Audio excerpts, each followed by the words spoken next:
You, let's see, is this on yet? Yo, what up, guys? What up? Not seeing nothing on the screen yet. See? Okay, now I see it. Damage report is still on, guys. It was supposed to be. I guess we should be. Let me. I'll put this on, but I'll put it. Oh, what happened? I didn't even click anything. I have no idea what happened there. Okay. Well, there's no. Put in their little TYT music right now.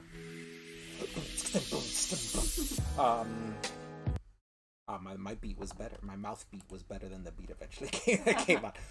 Yeah, they said 9 o'clock, so it should be on 15 minutes. So I think it's gonna be kind of a fun show. I get we could get out and enjoy it. Not sure if I'm gonna have any guests on to commentate with us, but if I do, they'll be popping up at some point. I'll let them know, but people might be busy. It was a last minute kind of thing, so they might not be popping in. But if not, we'll have fun, right, guys? What's up, Grover? What's up, Zero Hero? What's up? What's up, Henry W? How you guys doing? I'm glad you guys can make it. Oh, I'm guessing it's gonna be right on their live channel, but we'll see.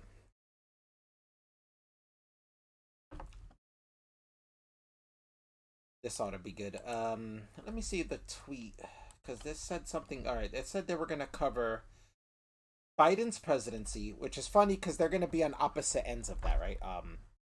Destiny actually likes Biden, and he defends him a lot and talks about how he wants, how the things he likes that he's done, right?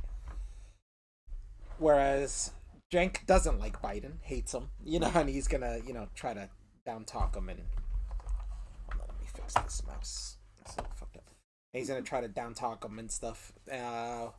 So in that part of aspect of the debate, Destiny will be on the left and Cenk will be on the right, which is funny, right?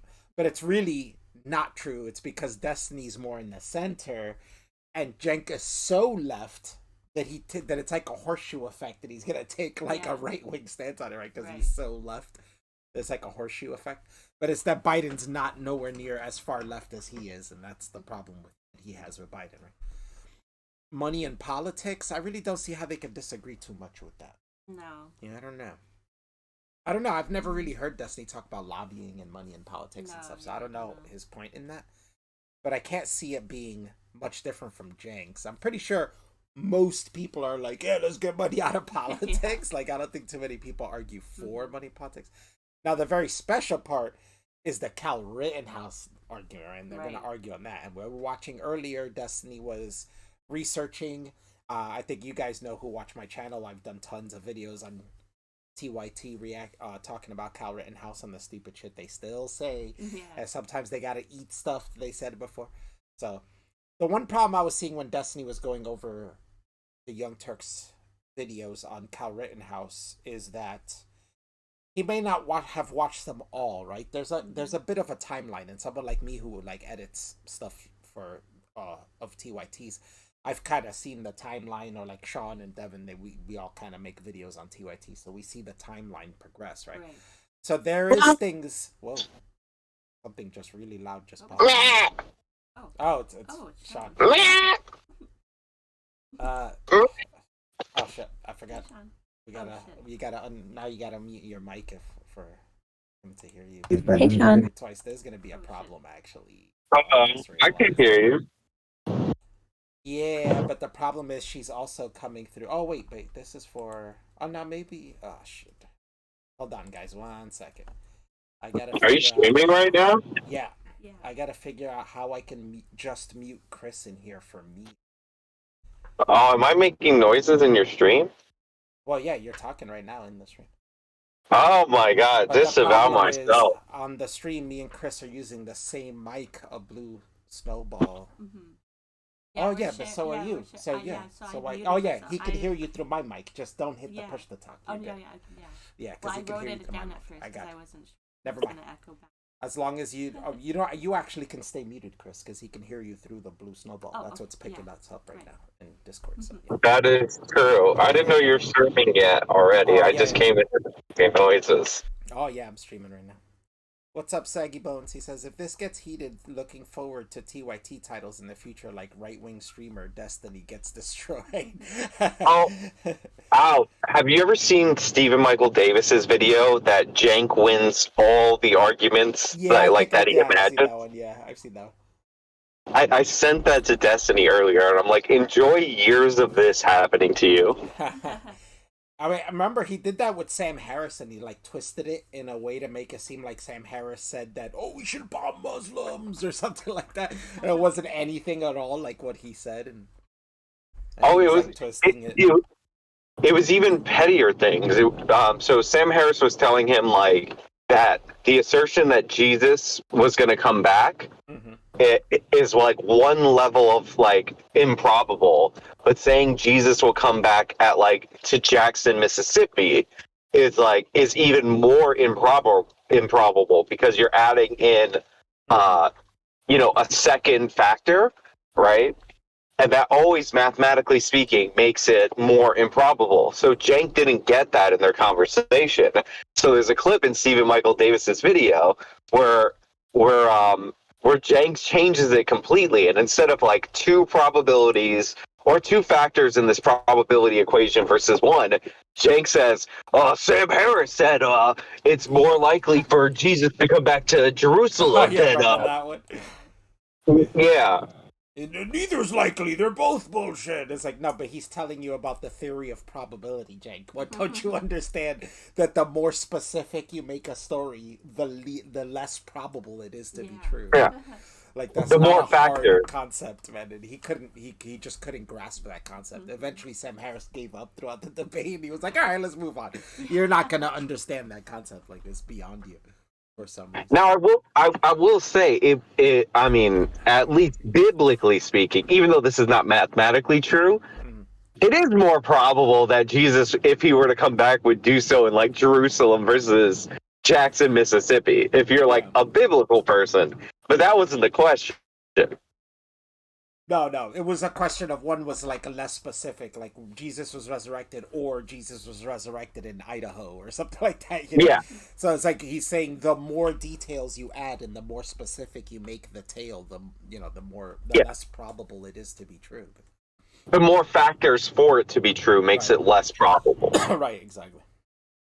Well, Like if I said a dinosaur, like we were gonna spot a dinosaur to take away the religious element. Like we would discover a living dinosaur, and then I said we would discover a living dinosaur in Tennessee. Like obviously, the chances of discovering a living dinosaur somewhere in the world are higher than specifically within the state of Tennessee. Right. Yeah. Right, exactly. And then if I said we're going to discover a living dinosaur within this person's house in the state of Tennessee, Yeah, that would be even more improbable. Mm-hmm. Turn that off. Unless that person was Bill Gates, because Bill Gates does have dinosaurs. Mm-hmm. Well, that's even more specific. Well, but that one's just true. That actually increases the probability. Because, again, you have dinosaurs. I guess I gotta do this for you to be able to hear TYT when it starts. It's gonna start in like 8 minutes, I guess. Well, I'm driving back. I actually popped into chat. I don't know how long I'm going to stay. Oh. But I saw you were in the general. You're not in the live stream lobby, are you? No. Either way, it doesn't make a difference. Well, the live stream lobby would have told me you were live before I jumped in and started going, meh. Or you could have just seen that I posted it in the chat that we were live streaming. Listen, I came on in the car to say hi. Also, did you get that link that I sent you that we're not going to say what it is? Yeah, I did. Yeah, both of you got to do it individually if you want to see if you're eligible. Okay, we'll check it out. I figure it can't hurt, you know? Yeah, you never know. They're talking about Ukraine. Destiny and him, they're talking right now? I thought it was at 9. No, it's damage report right now. Oh, John Ariola. Yeah, we're waiting. It should be over in 5 minutes. Ooh, I got my same parking back. I'm so excited. I just threw my fiance out of my apartment. I was like, listen, it's a big day. You gotta go. It was funny, the Was I say? Oh, that video you sent me with Rashad Ritchie and he started crying. Oh my god, Oh my god, that was we were hilarious. laughing so hard at him crying. Not gonna lie, Nate the lawyer sent me that video, Mm-hmm. and first of all, his video thumbnail that's gonna come out hilarious. Spoiler alert! Mm-hmm. But he sent me that video, and I thought that Rayshad had new information that was actually valuable to help him. It's the same article. He just reads it so fucking slowly. Yeah. Ah, see, I'm coming through low audio again. It's always an issue, man. I know my audio issues are infinite. I can never seem to fix it. I don't know how to, and just never gets fixed. Everything I record through OBS is super overblown too. Like when I rehear it back, so I always think it's gonna be super loud, but people are saying I'm low. I don't know. And then Well, when I put there on the should video, be a the video's gonna be super volume. loud. There should be an OBS volume meter for you talking versus Oh yeah, but when you I put know. it on, it's always like super just jagged. It's just on and off, constantly spiking, and there's nothing I could do about that. And then there's like crazy noises that come through that I don't know where they come from.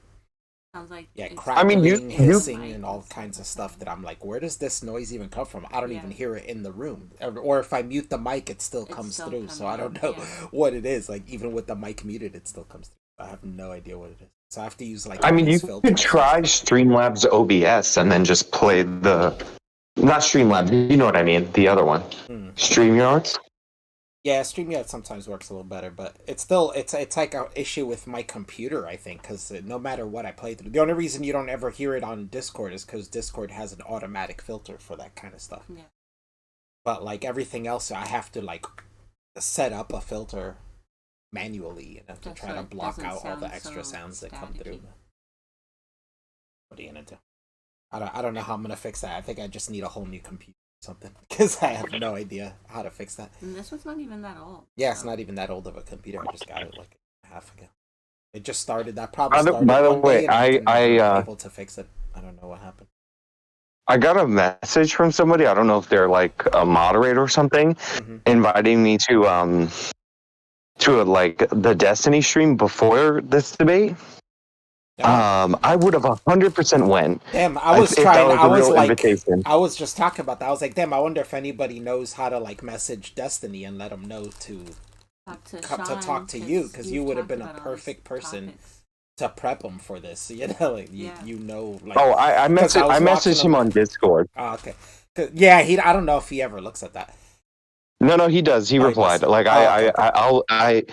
I try not to bug him because I try not to bug people like that. Except for you, I'll harass you all the time, Alf. Yeah. But he's watching the Cenk video. I'm like, bro, you have to see this video and confront him about this. No, yeah, because my thing was I was saying he's watching these out of, like, maybe not gonna catch up. So there's certain things Cenk and Anna have said that they've already eaten by now. You know what I'm saying? That they've gone back on by now. So it's like, there's things he was watching in the early stuff. Yeah. But there's stuff that he was watching in the early stuff that Cenk has not repeated again for a long time. You know, like it doesn't say anymore and stuff. And it's like, you're going to get on that and he's going to be like, oh, I haven't said that since the beginning and we got new information and blah, blah, blah, you know. Listen, see, I'm prepared for that. I got so many bullets in my rifle. I'm prepared for that. I was like, listen, here's something from a year after the video was released, and Cenk is literally describing what happened and saying that's a hypothetical. But I'm saying that's what he needs. He needed someone to put it chronological for him, you know, like this. Because he only watched a few of the earlier ones. He didn't watch the later ones where they, you know. Oh no, he watched some later ones where he watched one of the trial ones, the not guilty one. Oh no, but that's not way later. I'm talking about they still saying shit about the Rittenhouse trial as of like a week ago. I have like mixes. Yeah, and I know entire segments of them talking about it recently.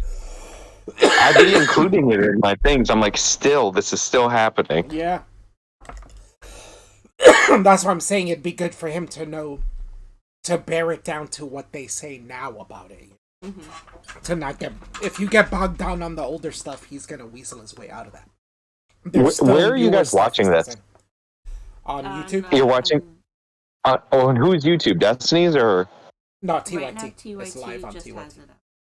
Okay, has it started yet? Oh, No, wait, it still actually, says damage Destiny report. has it up too. Maybe. Oh yeah, maybe I'll just go on Destiny. Yeah. But he's just got his floating screen, back screen. The conversation. Okay, I'm gonna. No, I'll watch it from here because Cenk is gonna say stuff too. War against Stuff Trump. starts now. One neuroscientist says Oh, it just we started. have to. So let's talk to him. It might be on his second channel, The Conversation. Oh no, I see it. Live debate with Destiny. Blogger. His Substack and YouTube channel are but he called. says he's It's on the Young Turk. Turk. I don't think it's right now. His books No, go to on Destiny. other Go to topics Destiny. before. Oh, His is shit, live. what His the is hell? live. Oh It's on Jenk's shit right now. shit! I need to change then. It's not even on Oh UIT yeah, we're Live. watching something What the different. heck? How the hell is Jenkins like? Oh, Yeah. they're on TYT. I'm on the TYT channel. Was All right, it I'm gonna pop behind? out. I guess so. I may come back. Okay. Who runs Okay. Rebellion Here we go. Pack, We'll watch it from distance. and that's the pack that I started, and that's to get money to progressives so they could beat establishment Democrats, and ultimately, most importantly, beat Republicans. What's up a little? And so it was her suggestion, and I was like, okay, sure, let's do it.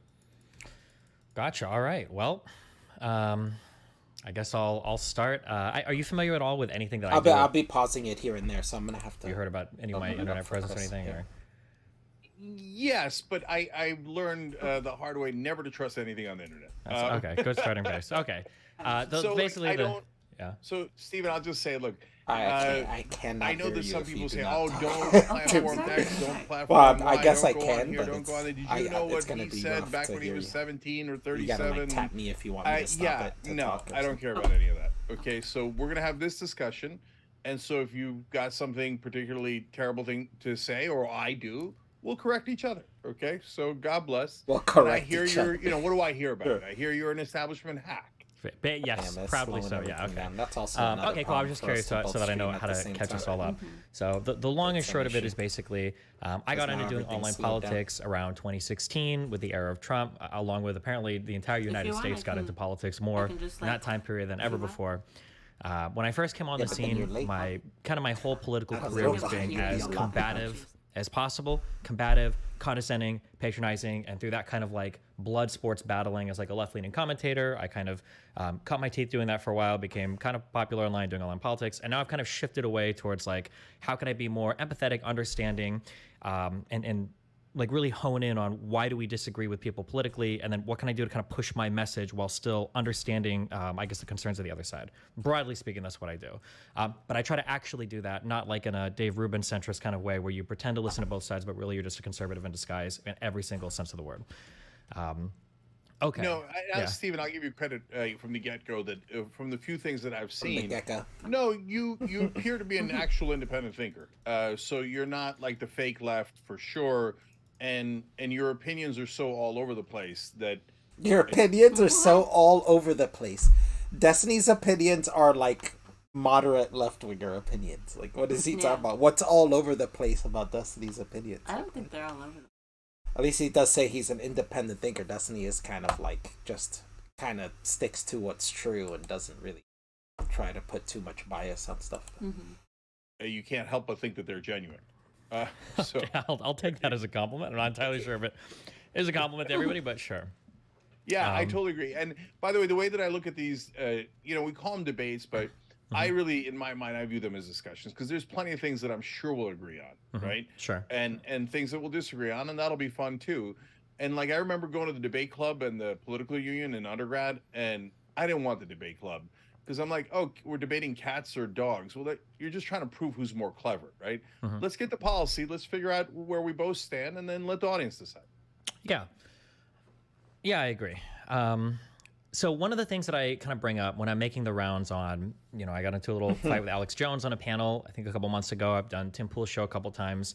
One of the questions that I'm starting to hone in on a lot when I talk to people is after you've said your spiel, you've said your piece, you've gone on your diatribe, your rant, you've explained your issues, what do you want people at home to do? One of the things I'm kind of looking at for a lot of political discourse is it feels like that the way that a lot of it is set up is from the very beginning to the very end, there's this air of hopelessness. On the conservative side, depending on how conservative you go, I always talk about this, that people listen very much to fearmongers nowadays. So everything is like, everything that you see is popular and gets a lot of views. People like Ian Miles Chong or something.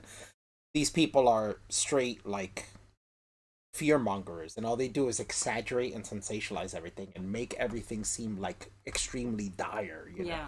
Worse than it is. Yeah, like, oh, this is the end of the Western civilization, or blah blah, and that's why that's why you get so exaggerated like arguments and stuff. And that's why Destiny's kind of a moderate. Like everything seems so dire, and I try to push that back, right? Pull that back. Jewish like, people controlling the Great Replacement, and immigration is getting rid of us, and everybody's controlling the state-run media, the swamp, et cetera, et cetera. Which basically leaves their constituents with like, I mean, what do we have to do? January 6th, Buffalo shooter. It's extremist rhetoric. All we can do is fight with weapons. That's the only thing we can do. And on the left, I kind of notice sometimes that depending on what we're talking about, and then I get this vibe kind of from the Young Turks that depending on what we're talking about, the rhetoric feels similar-ish. Giving you credit, I mean, you said explicitly multiple times, like, don't bring weapons to riots, don't bring weapons to protests. It's not a good idea. But sometimes when it feels like we get so down on everybody, even establishment Democrats, that it's like about Gavin Law. Huh? If only someone could have like. Oh yeah, that might have been good. Sure, he doesn't tell people to bring things.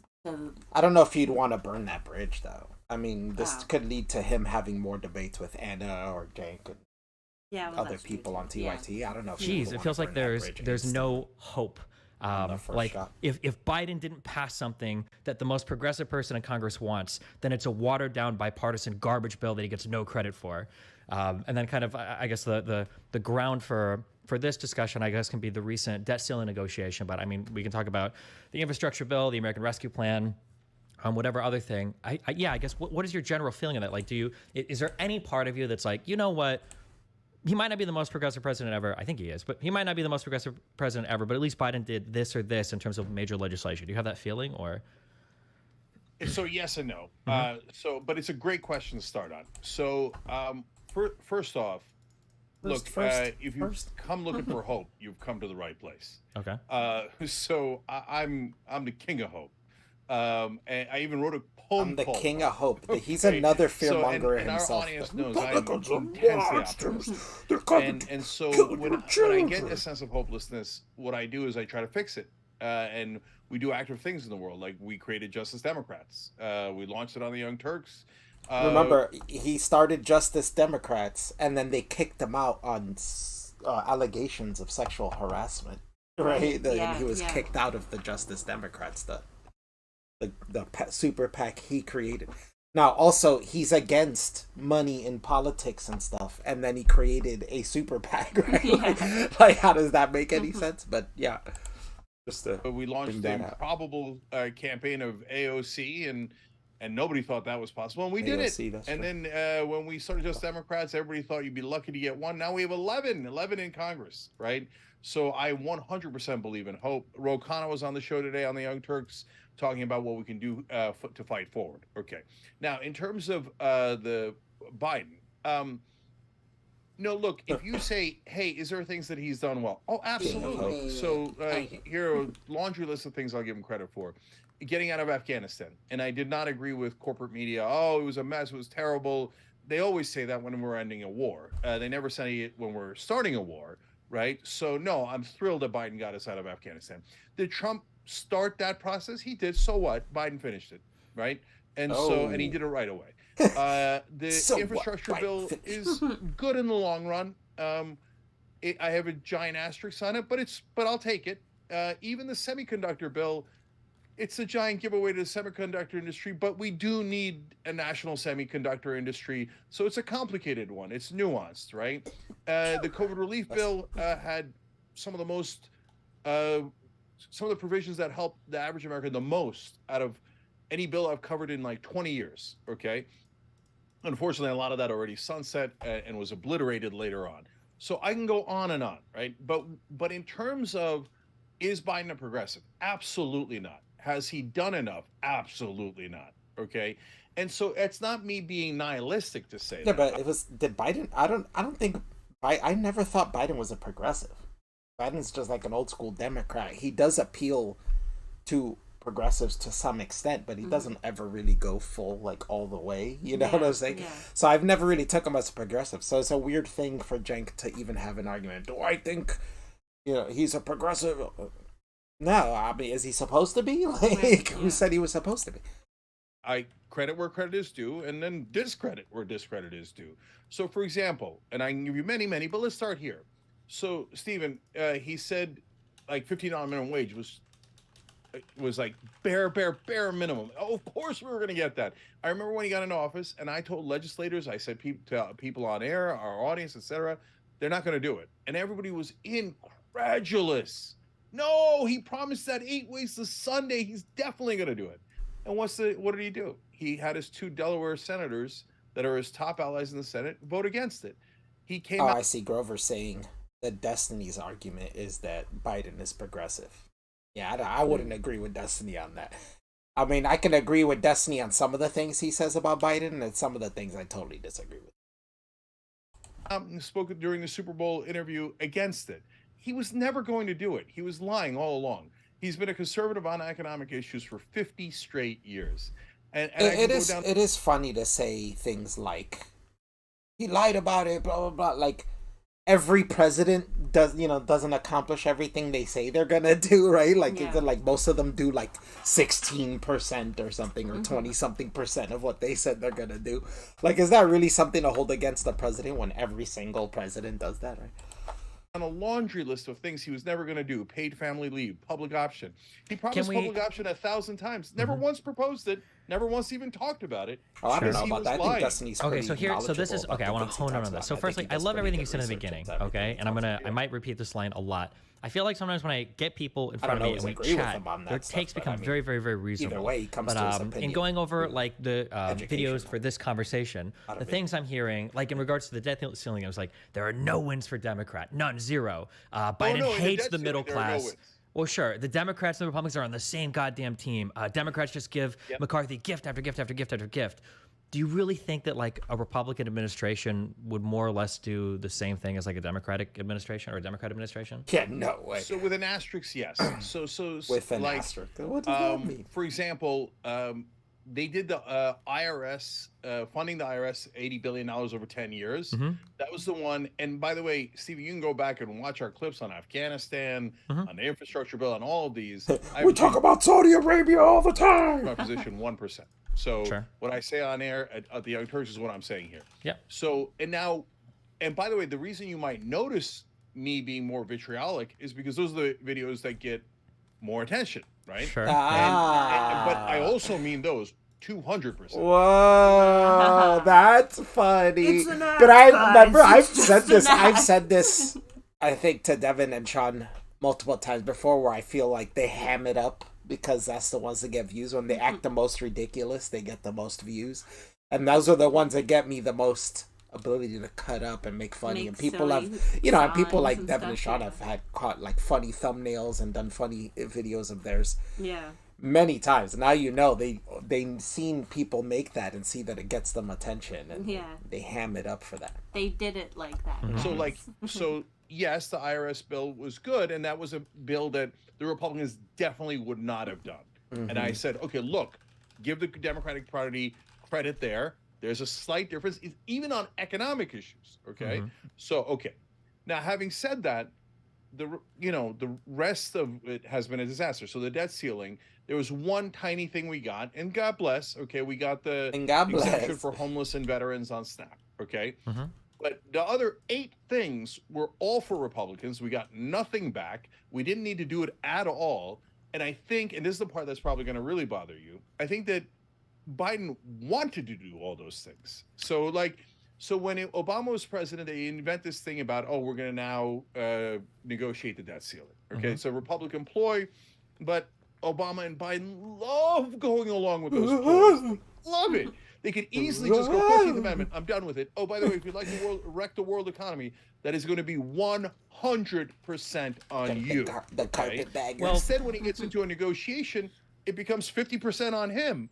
And then in that negotiation, he gets almost nothing and gets slaughtered on everything else. Okay, so let's hone in on this a little bit. Okay, so I don't know how Biden has largely gotten to pass a lot of major legislation, right? We had the infrastructure bill, we had the American Rescue Plan, like huge ticket things, and our budget has been insanely huge. On our discretionary spending, we're talking like $1.4, $1.5 trillion over and over and over again. with the debt ceiling approaching and with the Republicans taking the House, I'm pretty sure every single political analyst thought the Democrats were going to have to give a lot when it came time to negotiate on the debt ceiling stuff. Now, Biden said he originally wasn't going to negotiate, but regardless of how we feel, like it's a Democratic president. If the United States defaulted on the debt, it would be catastrophic. Failures to negotiate the debt ceiling are always going to hurt the sitting president more than the Republican Party. We're not going to be able to blame House Republicans when Democrats have the Senate and the presidency. I feel like when we look at everything that was given, and I guess this is my problem when I listen to you guys talk about this, is I hear this like Republicans got everything they want. We just gave and gave and gave and gave. The difference between the House bill that McCarthy passed versus what was finally signed in the Senate, I felt like it was some of the, and I see everybody else say this. Krugman was saying this. The guys at Pod Save America was saying this. Even Ben Shapiro was admitting this, that the political maneuvering was pretty good. That like some of the stuff that was given up wasn't really a give up at all. So for instance, a lot of people complain about work requirements on SNAP. So work requirements were increased from 49 years of age to 54 years of age. But because of the wide exemption that was given for veterans and homeless people, I think the Congressional Budget Office, which is nonpartisan, their guesstimate was that the outlays in that program are actually going to increase. We're going to spend more money on that program than we were before. Because if you look at the unemployment in that age bracket, it's like 2.5%. Like most people are working in this age bracket. It's not like they're having trouble finding jobs or anything.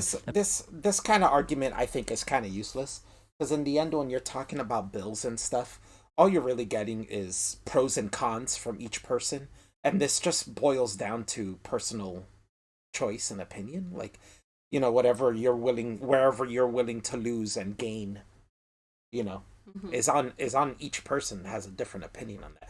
So all they're really going to be doing is listing the pros and cons. Like, Destiny's going to list a policy. Oh yeah, well, Biden passed this policy, and he's going to list what's good about that policy, the pros of it, and Cenk will just list the cons. And in the end, they're both left with, it's based on opinion. Like, who cares? Yeah. And there's a lot of exemptions made for like people for people with children, people from orphanages, people with mental illness. There's a lot of exemptions made for that. That's like one example, and they're like example after example after example of like the gives that we made were just not a big deal. And a lot of the important stuff like Social Security, Medicaid, repeals of the student loan debt, none of this got through on the Republican side. So when I see that like the things that we did give were things that were either coming anyway. So for instance, like the student aid, the interest on the student loan starting to, I guess, tick back again and repayment starting at the end of summer. This was already going to happen, and we gave that, but we didn't really lose anything. You look at like the SNAP stuff. You look at the IRS. We fought for $80 billion in increased funding. We gave $20 billion back for now. I feel like that was a major win for Biden, and that we moved past the debt ceiling thing for 2 years. During a debate, that'd be great. The House bill was worlds apart. That'd be hilarious if Cenk broke out into song like one of my videos. A beat starts and he starts rapping. And we got that down to 2. And then the budgets that we got was like $700 billion versus the $550 they were asking for in the House for 2024 fiscal year 2025. That all of this seems like pretty decent stuff. Again, I understand that we didn't like fight for anything, we didn't get anything, but considering it was a House majority for Republicans, and considering people thought we were going to lose a lot more, I don't understand why there's not just like a little bit to be happy about there. No, nothing, zero. Okay, so let me explain. Okay. So, look, brother, when you say political analysts expected that it would be worse, well, first of all, that's corporate media, and corporate media always thinks the country is center right. That the Republicans are right on the debt and deficit. I mean, they're clowns. Trump drove up the deficit by the debt by $7.8 trillion. Reagan, Bush, they all drive up deficits. Last Republican president to balance the budget was Dwight Eisenhower. Okay, but what does corporate media always tell you? Oh, the Republicans care about the debt. They care about the deficit. It's a lie. Lie. Okay, so when lie. They almost did break out into song. Lie. Biden has to give everything to the Republicans. He didn't give them everything. He gave them only 89%. Oh, what a champion! Well, yeah, corporate politicians are happy. Corporate Democrats are happy. Corporate Republicans are happy. Corporate media is happy. So that's not an argument at all, in my opinion. Okay, so you have to look at the actual policy, right? So what actually happened? Policy. Well, are you right that the Republicans threatened to punch us in the face about 100 times? Yes. So, but when we get punched in the face 80 times, oh my God, and then we get one thing back, that's the one that I mentioned on Snap. That's not a win. You got punched in the face 80 times. And Stephen, we didn't need it at all. The 14th Amendment is crystal clear. It says our debt shall not be questioned. It's one of the clearest amendments there is. The only reason you even entered the negotiations is if you want to give things away. And so I'll give you two of the specific examples that you mentioned, okay? So, for example, on work requirements, and corporate media always moves the goalpost, okay? On worker requirements, first they came and there's, the Democrats said, no way. And corporate media says, Democrats say, no way, they're going to stand strong. Hakeem Jeffries puts out a strong statement. Oh, we will not bend on that. And then when they collapse, complete, utter collapse. Right? And then, again, God bless, at least we got the veterans and the homeless, okay? But they collapsed on the work requirements that they said they would not budge on. Then corporate media goes, what a wonderful bipartisan compromise. It's a good thing we have work requirements. Wait, what the hell happened?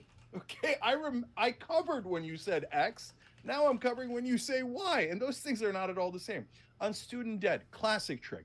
So what did he give? He gave the Republicans ending the moratorium in September. So you're going to have to start paying interest again on your loans. Okay, but they said, all right, but we're not going to take away the student debt forgiveness. Yeah. He knows the Supreme Court's going to strike that down in 2 weeks. Biden I hope they get past this part of the debate pretty quickly. This is boring. knows that. This is what I'm saying. This is just going to be a matter of opinion, and they're just going to Destiny's going to give pros, and Cenk's going to give cons, and it's just they're just listing. One's listing their gripes, one's listing the benefits of it. That's it. Like it's, he gets to give pretty away boring. the store and then go. It's not going to go much of anywhere. Favorite thing by the end of it, they're going to stay in their there same was positions, and there's going to be no resolution. There was nothing we could do. Oh, the Supreme Court, golly gee, did they end my student debt relief program? The one thing that was going to help young people. Oops, I did it again. So, no, not he almost did break it to song. So, yeah. Firstly, that's okay, funny. this is a huge gripe I have sometimes with progressives. I think we have to stop relying on these like Hail Mary legal arguments that we think or hope are going to bail us out of having to do any sort of legislative compromise. The idea that the 14th Amendment is crystal clear, that we both know that is absolutely not true. One of us might think that, and some people might think that, but that is a hotly contested thing. Not only is it hotly contested, it would be so contested that if we were to go that 14th Amendment route, there was a chance that the legal challenges would extend that past the expiration date of our debt. And if we default on our debt while we're trying to play complicated legal battles on whether or not the 14th Amendment allows us to just pay the debt with absolutely no negotiation with Congress. Henry, you might be right about that. It says Cenk's trying to gish gallop his way out of the clock, basically. So then by the time they get to the Rittenhouse part, it's going to be like, oh, it's too late. Time's up. See you guys. Acquired. That could potentially be like it's possible. I don't think I need to explain how disastrous it would be for the United States to default on its debt while we play this political football back and forth with the debt. This is just I don't buy that the 14th Amendment was such an easy way out. Number one. Number two, and since they're both basically on the left, I don't hate it. I mean, it's part of how our system works. Bipartisan is not the enemy. Bipartisan is not evil. Benefits if you don't have majorities or supermajorities in both of your houses, which one's bipartisan is the way you have to go. Even you mentioned that $15 an hour minimum wage hike earlier. That $15 an hour minimum wage thing in the Senate, that was opposed by 8 Democrats, and that's when you're only winning by a vice president tiebreaker vote. Like, there's no way that you can get through anything that is going to help the American people if you're not looking to be bipartisan in some way. You brought up the moratorium on student debt. That moratorium was expiring anyway. Student debt was always going to be the interest payments were always coming back on the table at the end of summer. That was a freebie, a literal freebie. Republicans got nothing there. And then when you talk about the Supreme Court striking down student debt forgiveness, that's the $10,000 to $20,000 that Biden is trying to strike down. But the $42 billion that he's already forgiven for a lot of public workers, people working in healthcare, people that have like employment jobs by the federal government, that $42 billion that has been forgiven for young people, that's done. That's a done deal. Republicans didn't claw any of it back. Trying to make this across state lines to get to the only thing that they're fighting over now in the Supreme Court is going to be that $10,000 to $20,000 forgiveness per person afterwards. Again, I agree that like there were some things that like the $20 billion. I like the IRS. Okay, clawing back, and it's the only fucking organization in the government that actually makes money. Okay, so that's the dumbest thing to take away money from. But only losing $20 billion out of the $80 billion that we funded for it, that's probably the biggest punch in the face that I can see. And then maybe the spending caps. But man, originally McCarthy wanted all $80 billion back. Originally McCarthy wanted those caps at $540 billion, and we got that up to $711 billion. There were some punches, but I don't think it was like 89% punches in the face. I think it was like 15% punches in the face. Okay. So let me address those one by one. Go. I'm going to read you the 14th Amendment. The validity of the public debt of the United States authorized by law shall not be questioned. Okay. So you called it a Hail Mary. Mm-hmm. If that's not clear enough, then words have no meaning. Okay. So, and not only that, Stephen, first of all, you don't have to do I mean, this comes from the guy who ignores the comma on a well-regulated militia. Yeah. You just simply keep doing what you're doing. Let the Republicans, and say you're using the 14th Amendment, our debt shall not be questioned. The Republicans go to court, okay? If they want to, go ahead, go for it. Try to destroy the 14th Amendment, try to destroy the economy. Now you 100% own it because you went to court to try to destroy the economy, okay? You go to court, and that puts the conservative Supreme Court in a very tough position, okay?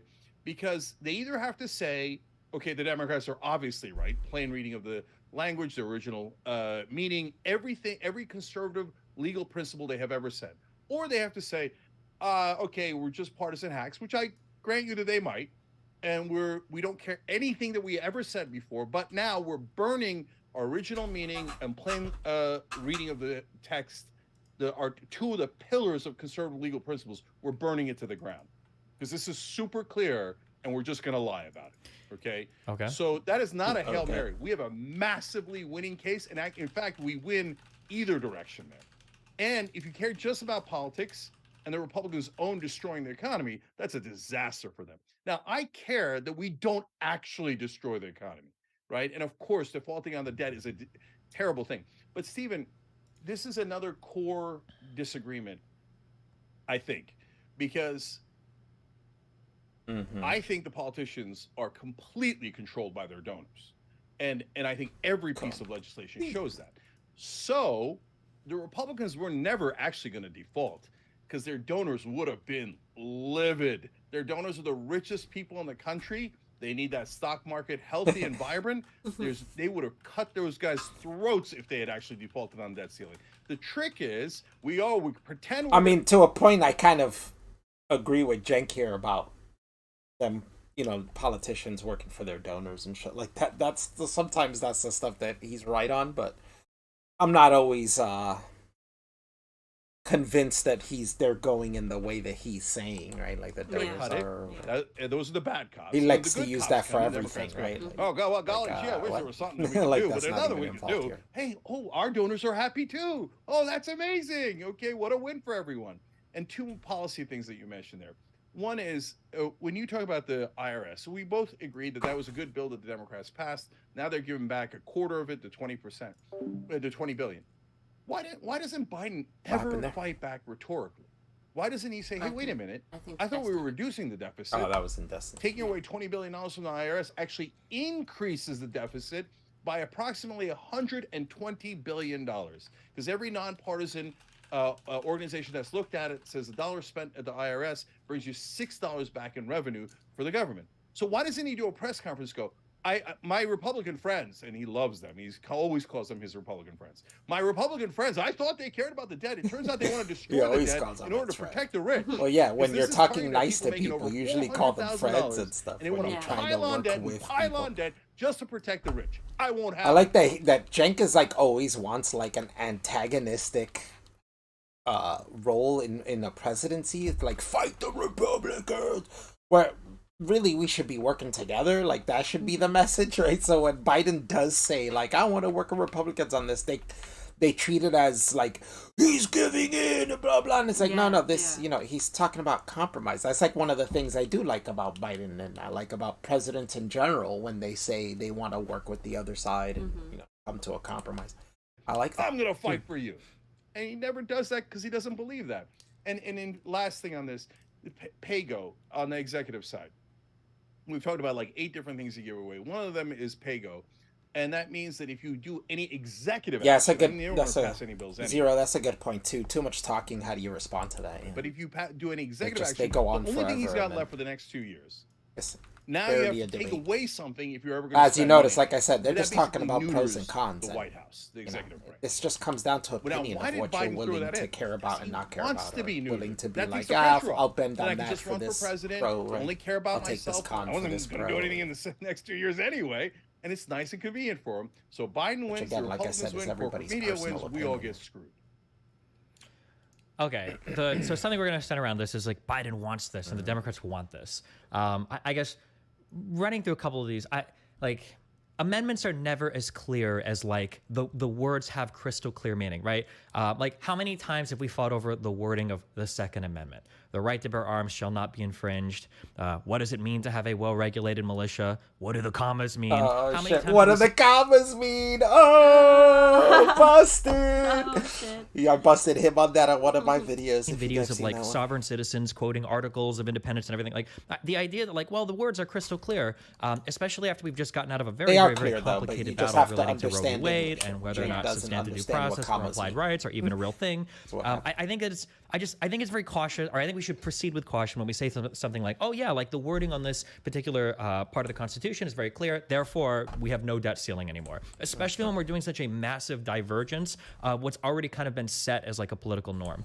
Not to say that that battle can't be won, but like if on one end we've got, okay, well, we can negotiate a little bit with the Republicans. They won the House anyway, and for the most part, we don't take too many big hits. Or on the other hand, we could gamble with the future of the world, but we maybe are going to win.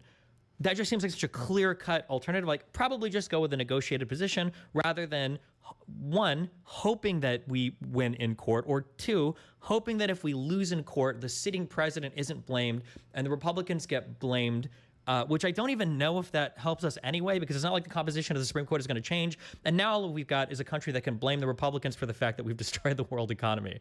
It reminds me of there's like I think it's like 5 people are sitting in a post-apocalyptic wasteland, and they're like, man, we destroyed the whole world, but we sure did create some good short-term value for our shareholders for a brief period of time or whatever. It's like, yeah, I don't know if that's the kind of battle we want to be getting into. I mean, I understand the arguments for it, but man, in terms of like, why doesn't Biden fight back?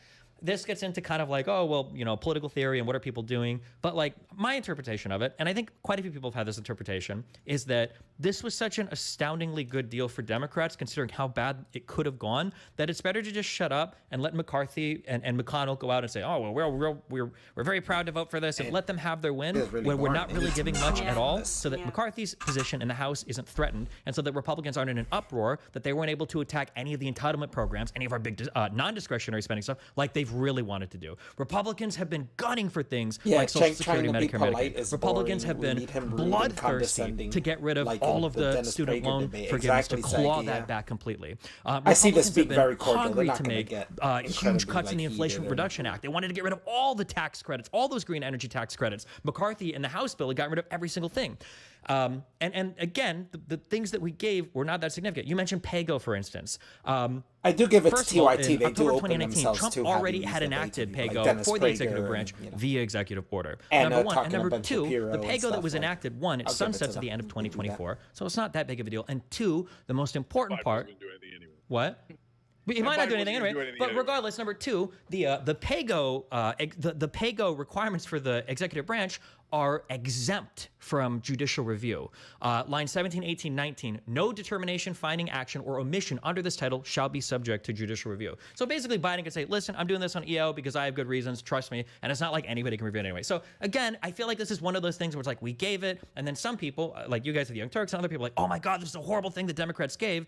But I think the reason why Biden and the Democrats are being quiet on it is like, okay, listen, yeah, guys, the Republicans sure did win here, but at the end of the day, really all we lost was like the $20 billion over the next 3 years, I guess, for the IRS. And for the most part, I don't think anything else really mattered that much. And then you can respond to any of that if you want. And then it's just kind of my broader thing. You keep saying this thing where it's like Biden wants to do nothing. The Democrats don't want to do anything. All their corporate donors own them. Do we really feel that way? And then you can respond to anything you want. Yeah, go for it. Yeah, so look, we haven't even discussed a bunch of the things they gave away, like $30 billion. God, there's so much more to discuss. Now, you could say they weren't going to spend it, but I would say, well, then why not? They should have spent it. They should have spent it helping the average American. We passed that. It was a rare good thing that we passed. For God's sake, get it to the average American. So we gave away $30 billion there, $20 billion to the IRS, on and it goes. But Stephen, the larger point is, if you allow the Republicans to keep taking hostages, they will take hostages to the end of time. So someone has to be strong enough, like LBJ I on wonder what economic Hassan's issues, gonna think about this. FDR, and say, Yeah. hey, I'm drawing the line, okay? If you don't ever draw the line, every time the Republicans are in office, like Trump, they never talk about the debt ceiling. In fact, we talked about it today on the Young Turks. Steve Bannon was there the first time they raised the debt ceiling under Trump. Now he's like, oh, all the Republicans should be primaried if they voted for this thing. What are you guys talking about? You passed it without a single word, right? So why not pound them on that? Why not say Steve Bannon did it, Donald Trump did it, etc.? Biden doesn't want to fight back because he doesn't believe it. He doesn't believe it in his heart. If you put me in the ring, by the way, Stephen, probably if you put you in the ring, you'd fight back 10,000 times more. Why? Because you believe it. He doesn't. He wants them to take those hostages. So, but it doesn't matter. Assume that he's a saint and he doesn't agree with the Republicans. And golly gee, he doesn't know how to use his mouth. He doesn't know how to fight back. But that principle, that idea that we just give in to Republicans and we accept loss after loss after loss and go, well, the losses could have been worse. Well, then every time a Democrat gets elected, because we give in to Republicans and it gets worse and worse and we lose every time. And it's like, Cenk, all those times were compromises. They were losses for both sides and wins for both sides, right? Like, but he acts instead as if like winning, anything, we're gonna any wind kind up of compromise losing. is a and that's loss, exactly right? what's happening here. They're like, hey, don't worry, elect us. We'll get you voting rights. We'll get you minimum wage. We'll get you public option. We'll get you paid family. We'll get you all this stuff. And then you go, oh, no. When the Democrats in charge, we obviously lose because the other side takes hostages and we immediately give in. And when you say, hey, isn't bipartisan a good thing? My answer to that is, fuck no. Okay. So it depends on what we're agreeing to. So bipartisan by itself doesn't mean depends on what you're anything. agreeing to. Exactly. So if you say bipartisan agreement, for example, under Trump, even Gates and some of the other guys that were very right-wing came in and said, no, we have bipartisan agreement with the progressives that the president must come to authorize war through Congress. Well, I love that bipartisan agreement because that's a thing I agree on. When they have bipartisan agreement to take money from the average American and give it to the richest people in America, which is the bipartisan agreement that they reach 95% of the time, I hate that bipartisan agreement. To me, being bipartisan is not a value in and of itself. It's just a method to get to a policy that's either good or bad. And the press and Biden, et cetera, celebrate it because it's a head fake. It's a distraction. Oh, what we did was terrible, but don't worry. It's moderate. It's bipartisan. These code words that we have trained you to believe are positive, even when you're getting totally screwed on. Wasn't he the guy? Didn't he just say earlier in this debate that words have meaning, and now he's saying they're code words? The last thing I'll say is, which one is it, Cenk? You mentioned a couple of times, hey, at least we didn't get Social Security, Medicare taken away, et cetera. Stephen, you got to acknowledge that's the lowest bar in history. Like, we get the Democrats, the White House, the House and the Senate in the first 2 years. And now, okay, we lost the House by a little bit. And now our bar is we didn't let the Republicans mutilate Social Security and Medicare. No. And plus, you got to be honest. I don't mean you, I mean Biden and the Democrats. When you say one thing and then you get into office and you change your tune immediately. You go from, I'm going to do it on day one to, oh, it can't be done. There's no way it can be done. Oh, you're lucky I didn't bleed out even more while I was in charge. Okay. So, here, this should be a rule for every online political commentator, okay? I hate it when people compare Biden to like JFK or Lyndon B. Johnson or any of these prior administrations without looking at the majorities that those guys had in their House and Senate. Biden is fighting for his life, okay? Not only literally, okay, this guy's very old, all right? We saw him trip, okay, a few days ago. Biden is literally and metaphorically fighting for his life every single day he gets out and talks to Congress, okay? He is writing the thinnest fucking majorities, okay, historically, that presidents have ever had. And then we're looking at this guy and it's like, really? You've got the vice president as a tiebreaker in the Senate, and you haven't given us single-payer health care yet? You haven't completely dismantled the military-industrial complex? We don't have 15 an hour minimum wage? Where are you doing, Mr. President? Biden is doing everything he can. And that's why I think that as much as it triggers the hell out of some people, I think bipartisanship is an incredibly important step. I think that I'm going to do the progressive thing of like diversity is good for diversity's sake.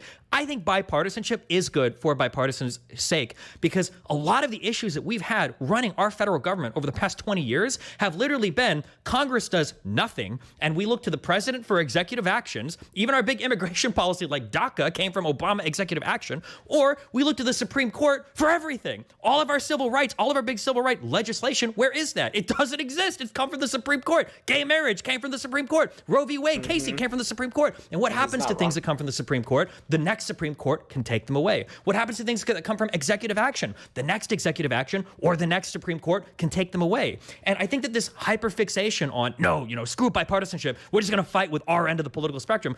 Our end of the political spectrum is barely winning in the Senate, is no longer winning in the House. So one, I think that focusing on some level of bipartisanship, I think in and of itself is a good because we have to be able to bring people in Congress to work together again. Yes, this relying on the Supreme Court, especially now with a fucked 6-3 Supreme Court, and this relying on executive action that's is not the problem is like him, Destiny's totally nailing it, that it's like the things that you're seeing as losses to Democrats and that we're giving into Republicans is really compromise, and we're meeting somewhere in the middle and working together on way to conduct affairs because any gain we make can be lost at the snap of a finger. Number one, and number two, I feel like the bipartisan push is credited to Biden because when we look at Democrats, so for instance, you said we gave Democrats the House, we gave Democrats the Senate, we didn't give them the courts, and we gave Democrats the presidency, and then look at what we've done. We've gotten the American Recovery Act, we got the infrastructure bill, we got massive legislation. What did Trump do when he had all three and then four parts of government? Well, Trump did nothing. He did his big tax cut bill, and that was it. They didn't repeal and replace Obamacare, which I think Republicans have been jerking off about doing for 8 years, okay? They didn't repeal or replace Obamacare. They didn't make any of the big entitlement cuts they wanted to. They didn't even get their wall funding that they were talking about so much. Trump had to do it via executive action because the president gets wide deference and matters of state security. And they didn't even get the infrastructure bill passed that they said over and over again. Trump said, I could bring people together on infrastructure. He didn't. So the fact that Biden, I understand, especially as a progressive, especially when we want politics to be way further to the left, that idea of like, well, just because it's bipartisan doesn't mean it's good. Another reason why this is useless is because in the end, they both were against Trump either way, so they're both pro-Biden in that sense. So to argue this is kind of useless. And like Destiny's saying, to argue this also without the concept of Biden doesn't have the Senate on his side, like basically like those kind of things. This really becomes a useless debate, right? Like. Yeah. Usually Destiny has to fight against that, but man, when Congress is like so defunct, I think that being able to get anything passed, let alone the massive legislation Biden has gotten passed, I think he gets credit for that. I think there's credit where credit is due there. Is what it is. Okay, so first, not that it doesn't make sense. Actually, he keeps getting lower and lower. What's up with that? The Republicans cared about the only thing they cared about, right? Is that just me? I think that's so. That's got to be on Destiny's end or on the rest is just rhetoric. It's like, I'm going to build a wall. He barely even tried until the end, right? So we all know he's a giant liar. We all agree to that, right, et cetera. But the Republicans reveal themselves. What's the major thing that Ronald Reagan did? Giant tax cuts. What's the major thing that George W. Bush did? Giant tax cuts. What's the major thing that Trump did? Giant tax cuts, right? So they pass the things they want to pass. And every time, oh, golly gee, there was nothing Democrats could do, right? And when they come back in, so here's a great example, Stephen. So Trump and the Republicans butcher the tax rates, and they take corporate taxes from 35% to 21%, okay? Then Biden comes in and goes, I'm going to raise those back up to 28%. And I was like, wait, hold on. They were at 35. What do you mean back up to 28? So, okay, already you agree with the tax cuts for the rich and for corporations. What? Then no, Manchin says, that's called no, the compromise, 25. Right? And Biden instantly goes, okay, fine, 25. And then they drop it, and it's still at 21. So, sure that's how it happened. A, he never fought for it. B, he never wanted to increase them back to where they were. That's a fact. There's no disputing that. And then C, he just didn't even try and loves them where they are. I say he loves them, and you can say, hey, no. I disagree with you, Cenk. It's the thing this is the thing about progressives, and I hate this, and this is why I would never consider myself one, is that progressives can never see things in steps.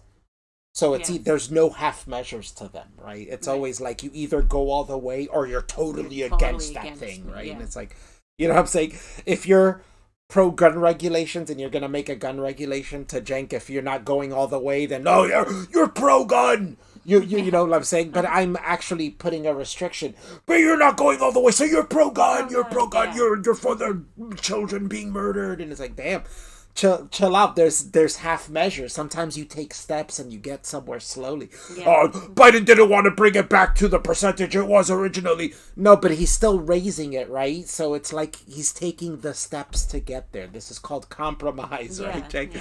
And sometimes that compromise can lead you to getting back to that percentage. But either way, heading towards that direction is always a good thing, right? Yeah.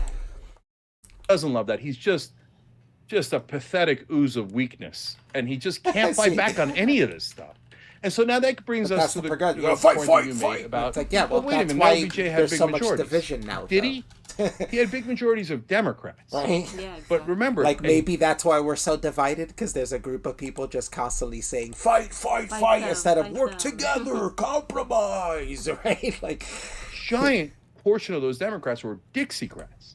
And we didn't just rely on the Supreme Court to pass like to Zero saying in the chat, isn't that their role on the left, to always be pushing no matter what they get? Yeah, that's what progressives do. But then they ruin it because there's stuff more moderate Democrats could actually compromise and pass, and the people in the progressives act crazy to the point where any independent or moderate Democrat gets pushed further to the right, and away from doing the thing that they want. Things that we agree they're with, pushing policies, people right? away And it's more kind of than funny to say the getting Supreme people Court to is support passing them. it, but that was the only functioning body we had left, because in my opinion, the donors bought everything else, and that they love the status quo. They ground everything to a halt except tax cuts for the rich. And so, but no, Lyndon Johnson passed the Voting Rights Act, and he passed the Civil Rights Act, and he passed them through Congress. And he passed them despite the fact that a giant percentage of his party were Dixiecrats who ran on segregation, on being racist, and it cost them their careers. But he actually fought. He fought like hell for it. And so did FDR. FDR said, I welcome their hatred, and I'm going to defeat the Republicans' lust for greed. These are super strong words, and he would use words like that all the time, which leads me to my other point, which is, how do you think they got those giant majorities? Remember, FDR took over from a Republican. It's not like it was already a big Democratic majority for him. No, he took over and built a giant Democratic majority by fighting for us, by getting results like Social Security and so many of the other things that he did after the Depression. And one thing now, back to the current day, you mentioned one thing I want to talk about. You strawmanned a little bit, and maybe you're not strawmanning for other people, but for me, I don't come in and go, oh my God, I want a single payer overnight. No, in fact, if you remember that, but if you don't get it Jimmy Dore overnight, I'm going to yell and say that you're against it. And they're like, we're going to force the Nancy Pelosi speaker vote thing so we can get a vote on Medicare for all. I'm like, guys, you're not going to win that. You have no alternative to Nancy Pelosi, and there's no chance Medicare for all passes. So why don't you do something that's actually winnable? Use your leverage and power to ask for something we actually can win on. Like, for example, $15 minimum wage, because they already promised it 8 ways to Sunday. They said they were definitely going to do it. So then you use all of your leverage and power to get the things that you can get done, because then you can build from there, right? So we didn't ask. Back in my day, the presidents were the bee's knees. For the moon in the sky. We asked for very reasonable things that corporate Democrats said that they were in favor of.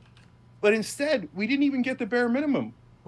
Voting rights was supposed to be the bare minimum. And honestly, Stephen, that one shocked me. My bar, as you can tell, for establishment Democrats is very, very low. I have almost no expectations of them. But I thought they would do half the voting rights. The opposite. The anti-corruption stuff written by Larry Lessig, Godfather Campaign Finance Reform Movement.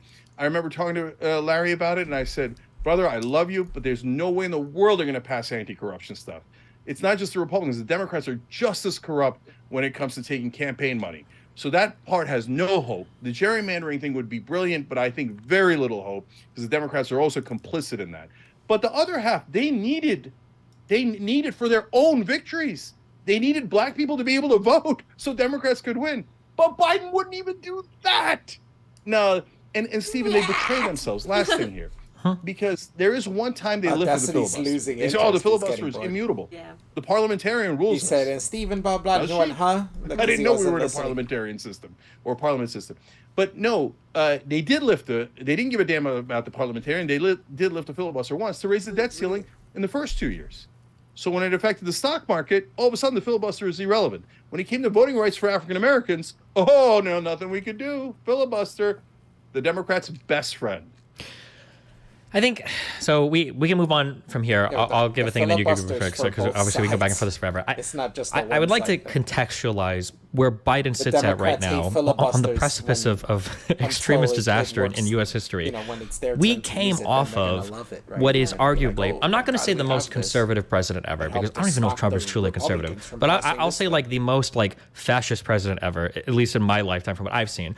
We went from that to a crazy packed conservative Supreme Court, to a Republican House and Senate, and we have slingshotted from that all the way to Biden, and then a liberal majority in the Senate, barely, and House, Senate if you have Vice President, and House, and then from there, after we went from the most fascist regime ever back to Biden, I will agree that it's not like we don't live in the progressive utopia. But we got legislation that is like giving out unbelievable amounts of stimulus to low-income Americans. When you talk about that expansion of the child tax credit, that was insane. When you talk about some of the huge investments in green energy we've made, I'm pretty sure the largest in U.S. history as part of the infrastructure bill, that was insane. When you talk about, I'm pretty sure the Respect for Marriage Act that got rid of the prior, I think, Defensive Marriage Act from the 90s, that we managed to codify some rights around gay marriage. That's insane. The fact that we were able to do these things after Trump, after we were at that extreme of a position, and then we came back and now we're at Biden, and now we're fighting on these things. Again, I think he gets a lot of credit for that, for being legislatively more effective than Trump, he has been, and for doing this following what is probably the most divisive presidency in U.S. history. I don't think half of Republicans even fucking think that election was real still, because these guys are out here waiting for the magical Supreme Court decision that's going to overturn the prior election or whatever. I guess like the thing that I guess I'm kind of summarizing the list for is like, I don't know what Biden is supposed to do. You know, we can talk about LBJ. Well, it's been close to an hour. They're still talking about the Biden Secrets, and you know, we can talk about, well, you know, these guys fought and they fought and they fought, but these guys had strong grounds to stand on. We are so divided as a country today. Like I said, I'm pretty sure over a quarter of Americans don't even believe the last election was real, and the stuff that we're fighting about today is so much more nebulous or amorphous than, you know, like civil rights, right? Like, we probably should have the same civil rights across the entire country. That's a lot easier than how do we legislate like gerrymandering and, you know, voting and everything in the United States. That gets a lot more hairy when we try to figure it out. So I guess, I mean, yeah, I agree that I wish that Biden could do more, but I'm not entirely sure what he can do. There's like no position for strategic maneuvering here. All it takes is like Manchin or Sinema to be like, you know what? I'm not going along with this. And it's like, well, fuck me. We got 49, 48 in the Senate. I guess we're done completely. And now we're just lame ducking it for, you know, 4 years until, you know, hopefully we do better in the next election. Okay. I can go on forever on. Sure. I'll give you the last word on this section. Yeah, go for it. Yeah, so I'll try to keep it as short as I can. Look, yes, I think Trump is a fascist. I think he would end democracy. We agree there. But that's again a super low bar. Hey, I'm not Mussolini is not a great campaign slogan. And the child tax credit was fantastic. You go back to our videos, you'll see we give a ton of credit for that. But as usual, once it ran out, they just dropped it. They never went back to it. So like, they dropped every progressive proposal instantly. But that Mountain Valley Pipeline for Joe Manchin, they brought it back 3-4 times until they finally put it in a bill for no reason at all. And they put it in because Joe Biden always wanted to do the Mountain Valley Pipeline, because Joe Biden is Joe Manchin. It was just so gratuitous to put that in the bill. Okay. And then finally, what can he do? Just a short version of it is paid family leaves at 84%. So you go out and you do press conference every single day. You have the largest microphone in the world. And you go, hey, 84%. Or do we live in a democracy or don't we? Did you know that 74% of Republicans want paid family leave? Did you know that Estonia has 82 weeks of paid family leave? And we have none. Zero. You have a baby and the woman's supposed to go back into the coal mines, back in the assembly lines. Why are 3/4 of Republicans being ignored by their own politicians? That's because they're corrupt corporate lackeys. You fight, right? But Biden and corporate Democrats don't want to fight. They got no fight in them. I just wish they'd get the hell out of the way So like, that's why I formed Rebellion PAC in the first place. Let's get some grassroots funding. RebellionPAC.com. I love that okay, video. and let's go kick these guys' asses and show them how it's actually done. Like, Cenk, can we find? I'm curious if we can find agreement here or not. Yeah. I feel like, in my opinion, the best way to pass a more progressive agenda is to get people to vote out Republicans, as many Republicans as possible. That if the Democrats had wider margins in the House or the Senate, we'd see something get done differently. Because it feels like right now the fixation is like, okay, you know, I know we've got very slim majorities, but we need to get rid of some of these Democrats. We need to get some more progressive Democrats in there. No. I feel like they'd be in the same position. You know, like you even said, like that force the vote on like Medicare for all. Like, what's the point, right? If you don't have the majorities in Congress to get it done, but you don't agree with that, yeah? Would you? No, I don't agree with that at all. I guarantee you that makes no sense. It's like it's hypocritical because in one aspect he's like, no, you gotta fight to get these people, and then the other aspect it's like, no, that's unwinnable. Don't do that, right? So it's like you're damned if you do, damned if you don't. It's like it's basically Cenk saying, I know how to win, and you got to do it my way. You know? Yeah. Had a majority of 4. All of a sudden, there would be 4 Democrats that were holding out. But yet, Cenk can't win an election and would never be elected on anything. Like Manchin and Sinema. They'd all of a sudden it'd be Coons and Carper as well. If they had a majority of 8, all of a sudden it would be 8 Democrats holding out. Because I've covered politics for 25 years and I've seen them do it over and over and over again. And so and in fact, Jayapal just gave away the game.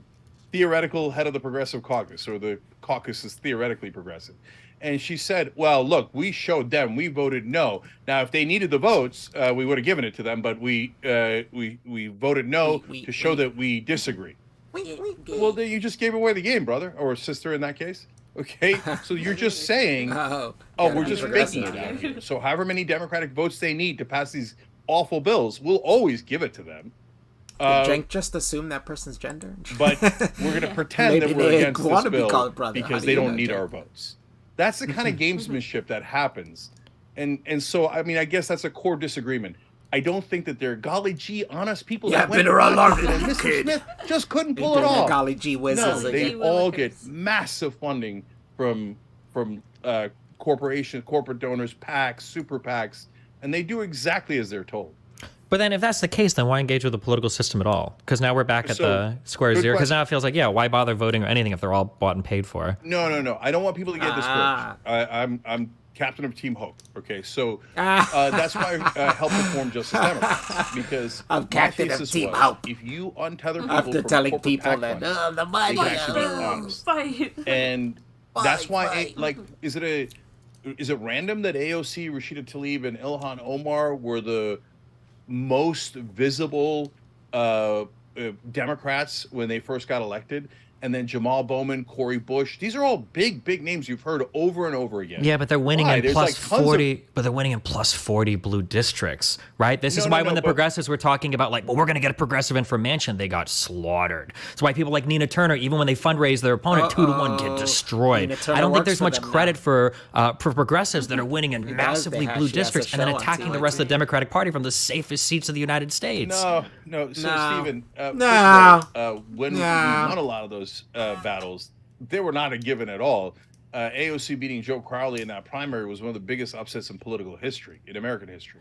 And so now all of a sudden, they always turn impossible to inevitable, right? It was always going to happen. I like how he said in history, then downplays it to in American history. That's still an exaggeration. Yeah. You know how many elections we've had in American history? There was massive victories in that. But that shit's not even close to being. But the reason that they fought loudly and strongly for their voters in the beginning was because they're not taking corporate PAC money. It's the donors that hold them back. Go, don't do class warfare. Oh, don't do that. Don't do this. Don't do that. That's why the corporate Democrats are always hiding. They're hiding in a cave. So, there's something you could do. You vote in primaries first, because one, you got to get the corrupt Democrats out, because they're just going to vote with the Republicans anyway on economic issues. But number two, you actually need, when they get into office, for them to vote the right way and to be untethered from the corruption. And I'll give you an ironic example. Matt Gaetz, terrible guy. There's a thing these guys don't understand with the progressive people, because they see that the progressives are popular and they're like, oh, look how popular it is. And when you see when they start running in the early, in the primaries, you'll see Bernie and Biden, and they'll be real close, right? And Bernie will edge them out maybe a little bit, and he'll say 46% to Biden's 43%. Yeah. Oh, wow. Bernie would win this, but what they don't recognize is that the people that vote for Biden won't flip over to Bernie, whereas the people who vote for Bernie will flip over to Biden, right? Yeah. Because those people will go, the moderates will stay moderate, and the people who are progressive eventually start moving more and more to being moderate. The closer you get to the actual election and the primaries, you'll see that the poll numbers just start shifting, and you'll see more of the moderates close in. And also early on, the vote is spread, right? So you have all these different Democrats running, and the vote is spread between 5 or 6 Democrats. A lot of those are moderate, so it's spread between like 4. So as the election gets closer and closer and the primaries start closing in, you see these moderates start dropping out, and those votes start going towards the major one, which was Biden last time, right? And then his percentage starts growing way beyond the progressive candidate, right? And then so that's what they don't understand. So they think that, it's because they're screwing Bernie, and it's like, no, that's not what it is. It's that the people who are backing out all those votes go to Biden. They were never Bernie's votes, right? Was on the show. We yelled at him. We yelled back and forth. We yelled at him, right? But he decided not to take corporate PAC money, and then lo and behold, he was the one Republican that proposed an anti-corruption bill. You got to get him out of the minute you detach them from the donors, they become honest, and they might be honestly awful like Matt Gaetz. They might be honestly wonderful like some of the Justice Democrats, but all of a sudden you get your democracy back a little bit. And so if we don't get money out of politics, then yes, in the long term, it's hopeless. But we must get money out of politics. Okay. I mean, like, I feel like the more important thing would be flipping Republican votes to Democrat and then fighting from there, rather than trying to flip Dem to blue or Dem. But I think we distragree on that. We can go back and forth on that. Probably forever. And by the way, Stephen, I'll just say real quick, that's why I formed Just Democrats, so that we could have hope, so that we could have uncorrupted Democrats. Screwed here. And that's why I formed Wolfpack at wolf-pack.com. Wolfpack is getting money out of politics. What did he say? Wolfpashmash.com. Now, you want to talk about bipartisan? It is massively bipartisan. That's why I started Wolfpack. Republican voters hate corruption. Democratic voters hate corruption. The politicians love it. The voters hate it. So we brought people together, and now we're fighting for it. And it's passed in like 3 Republican legislatures. It's passed in 20 overall in the states. And it's a resolution to call for a convention to get money out of politics, because the only way you can do it is go above the Supreme Court and get an amendment. Sure. And so it's a beautiful movement, and you couldn't do it, but you've got to get past the corrupt politicians. Sure. First. I mean, I understand what you're saying. I just it's not like having a lot of progressives. These are things when Cenk says stuff like this. There's things that everybody can agree with. We got to get past the corrupt politicians and this that. The problem is that for Cenk, the corrupt politicians are anybody who doesn't agree with policies that he wants. And have helped at all, right? Like the seats that are more important are going to be the ones in the middle anyway, right? Our mansions and our cinemas. Because the reason why those seats are important is because we know that those are the only types of Democrats that can hold those seats, right? If AOC starts saying, well, I'm not voting with the party, anything, screw you guys, I want a more progressive agenda, okay, fine. Eventually she'll get primaried by somebody else, but that's always going to be a Democratic seat. That's always going to be a safe seat. We're not worried about losing it. I think that's why we fight for those seats in the middle so much more. On the Republican side as well, I think that's why those seats in the middle are so much more valuable, why people fight over them so much more. And I feel like that's why we should be trying to expand our majorities rather than purity testing the seats that are the furthest to the left that aren't as valuable anyway. So, Stephen, in my opinion, there's a fundamental misperception in there in the first place, because Joe Manchin is not the only kind of guy who could win in West Virginia. West Virginia is very populist. They're more populist than they are conservative, right? The reason Manchin wins is because mainstream media gives him tens of millions, maybe hundreds of millions of dollars in free positive coverage. They call him moderate, right? But if you look at his policy positions, literally none of them are moderate.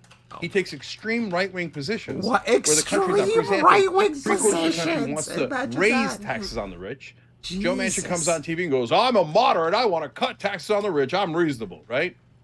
That's not the moderate position. That's a tiny extremist minority of the country. And what does corporate media do? Moderate. No, you go in and you run populist and you say to people, goddamn right, we're going to tax the rich. We're going to finally get justice You're paying your taxes every day. The middle class gets screwed day in and day out. It's time that the rich pay their fair taxes. It's time that you get to spend time with your baby when you deliver. I can go on and on. You go populist, and you can win so many more of those seats. Super far fake right moderates now. That are Sure. But I mean, the reality is Manchin voted with Biden's agenda 88% of the time. Yeah, right? 88%. Like he didn't vote for what on post offices. It's better than having a Republican in there. I mean, how many of the Republicans are voting on Biden's agenda 88% of the time, right? That's what I'm saying. If another Democrat can win in West Virginia, then go for it. My understanding is the last time somebody tried to primary, I mean, that's a total slam dunk, but it's an easy one. This is what I mean about this being a stupid thing to Manchin. The guy got like 30% of the vote, I think. I don't even remember the name. Especially for Cenk, actually, he's I think it was worse than exaggerated on that. this. So it was Gene Spurgeon. Destiny has to do is just be he's a good reasonable. person, but he doesn't have to not the exaggerate. greatest Just sure, reasonable. And and so look, if you need someone who's a quality candidate, yes. But honestly, the hardest thing in the world is to get past the mainstream media, because they'll just smear you to death, and so they do it to all the progressives, and so, but I would argue as if Cenk and TYT don't smear any of the candidates, right? It's okay when they do it, but when mainstream media does it, it's not okay, right? But it's okay when they,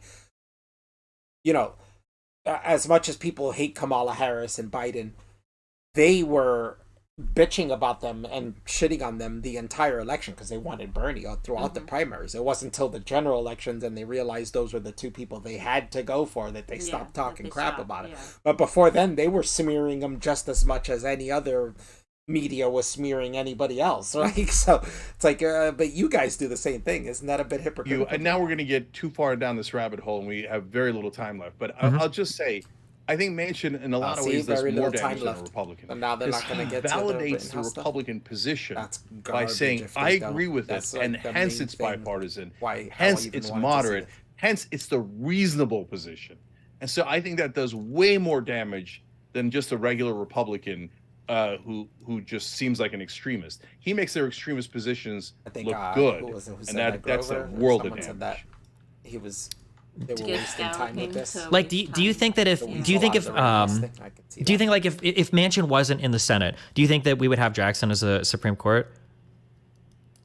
Like, do you think that would, like, because I understand the frustration, because I feel it too. Okay, I'm not a Manchin or a Sinema fan. I don't think Sinema's a Democrat anymore. Isn't she an independent now? I'm not fans of these senators. I agree, and it sucks that it feels like like they have so much sway over the party. But I mean, like, this is how politics always works. If you go to countries, for instance, that have multi-party systems, oftentimes you'll get a majority government formed, and all of a sudden that little party with like 6 seats is calling the shots on the majority government because people need those votes. And I feel like Manchin and Sinema to be the same. But I mean, like, when we look at I don't even know how to pronounce her first name. For Jackson for the Supreme Court, when you look at the major legislation that was passed like almost along party lines in the Senate, Manchin sucks, but a Republican there is like game over. Like, now we can't even complain about how bad our legislation is because there's no legislation to even speak of. We would just have a lame duck president.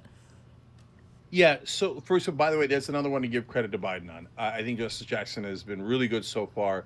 She was the lone vote in a critical union case where even Sotomayor and Kagan voted the wrong way, and it was 8-1. So Stephen, it's a balancing act. I don't want people to misinterpret my passion for being impractical. No, you got to get things done. And so if you're just doing it for rhetoric or for release or something like that, that's not at all helpful. You have to. The outrage should bring a spotlight with it, and then you shine that spotlight on the issue where you have winning ground. That's why I talk about paid family leave being at 84%. It's winning ground for us. If we wanted to fight on that, we can win on that, right? But if you say, hey, listen, we need to get a Supreme Court justice passed, so I need to make X, Y, and Z compromise with Manchin or Sinema. Well, look, in that case, I could live with it. It depends. It depends on what are we compromising on. What's the policy? What's the position? What are we going for? So it's not just a blanket statement of, okay, get rid of them or don't get rid of them. Mm-hmm. Okay. Oh man, we got 2 other huge topics here. We can do this for a couple minutes. I'm curious. Has your this was like a major litmus test, I think, for a lot of like media coverage was like the Rittenhouse stuff. Do you still stand by? Do you feel like I feel like when I watched the Young Turks and a lot of other people, there were a lot of insane statements coming out about how like conservatives love to kill people. Conservatives are always looking to kill people. They can't wait to kill. They're constantly looking to kill people, get away from it. Like, do you think that like this type of rhetoric or this discussion around what were like largely violent riots that were largely spurred, I think, by like bad media coverage of the original Kenosha shooting of oh God, what was the name of the guy? They got shot in the back 7 times. Yeah. It like the whole Rittenhouse saga to me was Jacob Blake gets shot, and there's bad coverage in the media about it, making it seem like he was just an innocent guy getting in the car to drive away. Which is and then not what it was. Riots happen in Kenosha that get bad media coverage. You've got the CNN, the infamous CNN coverage of, you know, raising his eyebrow. Fiery protests, but mostly peaceful in the background.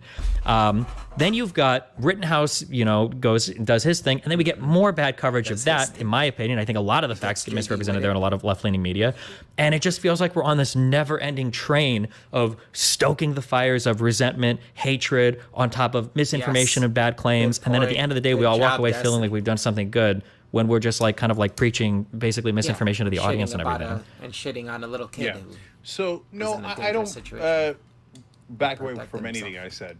So back away from anything I said that he was there to kill black people. I'm not you a literally standard said that. leftist, right? So it's, and you're not either, right? You're not a standard anything, right? So for example, standard anything. You know, you support Democrat and the what I would call the establishment Democrats, but you have this Rittenhouse opinion, which is a little out of left field, right? Or maybe right field. It's not out of it at all. And I, like I said at the beginning, I respect you for that. from That's us saying genuine. that Destiny's on the It's unique, etc. Right? So on Rittenhouse, yeah, there's absolutely no reason to go with a weapon to that protest or riot. Like if you're rioting, it's a terrible you have riot, the and right in a lot to, of ways that it was. So and what I nobody has so the right I wouldn't to have put up the shoot, Chiron to saying attack you over it. So. Peaceful protests as the fires are going on in the back. No, of course there was some fires, there was vandalism, there was danger. There's no question about that, right? You can't deny reality. Now, why would I grab a weapon and go in the middle of that? It doesn't make any sense. It's not even his community. It was his community, but like the obvious comparison would be like the rooftop Koreans during like the Rodney King riots in LA. Like, do you think that does anybody in the United States have any sort of moral right to defend communities that feel attached to, or do you think that's just something No, Stephen. So I think those are two very, very different things. Look, you got a store, you worked your ass off for it. My dad's an immigrant. He worked his ass off. He built his own business brick by brick. And you want to protect that. I hear you, brothers and sisters. Okay, I got brothers you. and sisters. And these days, there's a lot of crime. And you want to protect your family? Absolutely, I get it. Okay, but he didn't live there. I mean, they crossed state lines. He was just real quick, because I lived in Nebraska. He crossed. It was a 15-minute drive. He crossed state lines. They're still saying he crossed state lines. Oh my god! Oh my god! I can't. He lived like 15 minutes away. And I lived in Omaha. There's a lot of towns that you drive out to that you're like part of those communities. A lot of people in Council Bluffs go to. Why? Because what do you mean? But why? What do you mean? Look, I live right on the outskirts of New York City in New Jersey. I cross that river all the time and go to New York City. And New York City is like a second home to me, right? Because I live right across the river from it. How does this not make any sense? Secondly, actually, Kyle Rittenhouse is actually from Kenosha, where he was living in Antioch or whatever, is where when his parents split, that's where his mom moved to. So he was living with his mom now in Antioch, but he actually grew up in Kenosha and lived there and grew up in Kenosha until his parents split up and then lived in Antioch with his mother. But he would still come back every weekend and stay with his dad and has other family there too, aunts and uncles and stuff. Like he has other family members. That's really his hometown, like where he was. Why go there? Well, why? I mean, like people don't talk about it, but like, like the day before the Rittenhouse thing happened, there was that older guy, Robert Cobb. His business had literally been burned to the ground. It was being arsoned, and I think he was running around with a fire extinguisher trying to put it out. And people. And what was Rittenhouse going to do? Was he going to sit there and shoot everybody that came by? He was going to. He shot 3 people. I mean, showing up with weapons is a deterrent. That's kind of the point of open carry. Is the concept is that you act as a deterrent for people trying to do so. You know, you're visibly carrying an armament that can prevent anyone from causing harm to other people, right? Yeah. So that's one form of a deterrent, unless you're facing a maniac who doesn't give a shit about that. Anyone who thought that the 17-year-old with a rifle wasn't a real rifle and decided to chase him down and attack him, I guess they were met with reality that it was real. Yeah, and those exactly. are real bullets, and you shouldn't do that ever. And in no the matter end, we who saw it is. in the trial that there was these people that he was defending the lot of were on a like some sort of app where they were calling for people to stand out front with guns as security to protect their place. Yeah. And then it was Cal's friend who said, hey, look, these people are looking for help. You want to join me? I'm going to go there, right? Right. What do you mean? What do you mean? Yeah, but that's my point. Yeah, He went there to go shoot. In my opinion, he went there not specifically like in my mind, premeditated. I'm going to go and murder some people on the left, and I'm going to feel great. No, Sure, but right? but I'm then gonna when you go look with a at then what weapon, are you and saying? if there's any On kind of some of those provocation, things, whoa, I might get to use. If that's really what Cenk is saying, like he doesn't think it was premeditated or anything, that's the moment where he could ease up on some of those things where he's literally shouting into the mic that Kyle's a murderer and he went there to kill people, to kill black people and all this. But see, this is a weird form of fear-mongering because in the end, this is irrelevant to the entire case.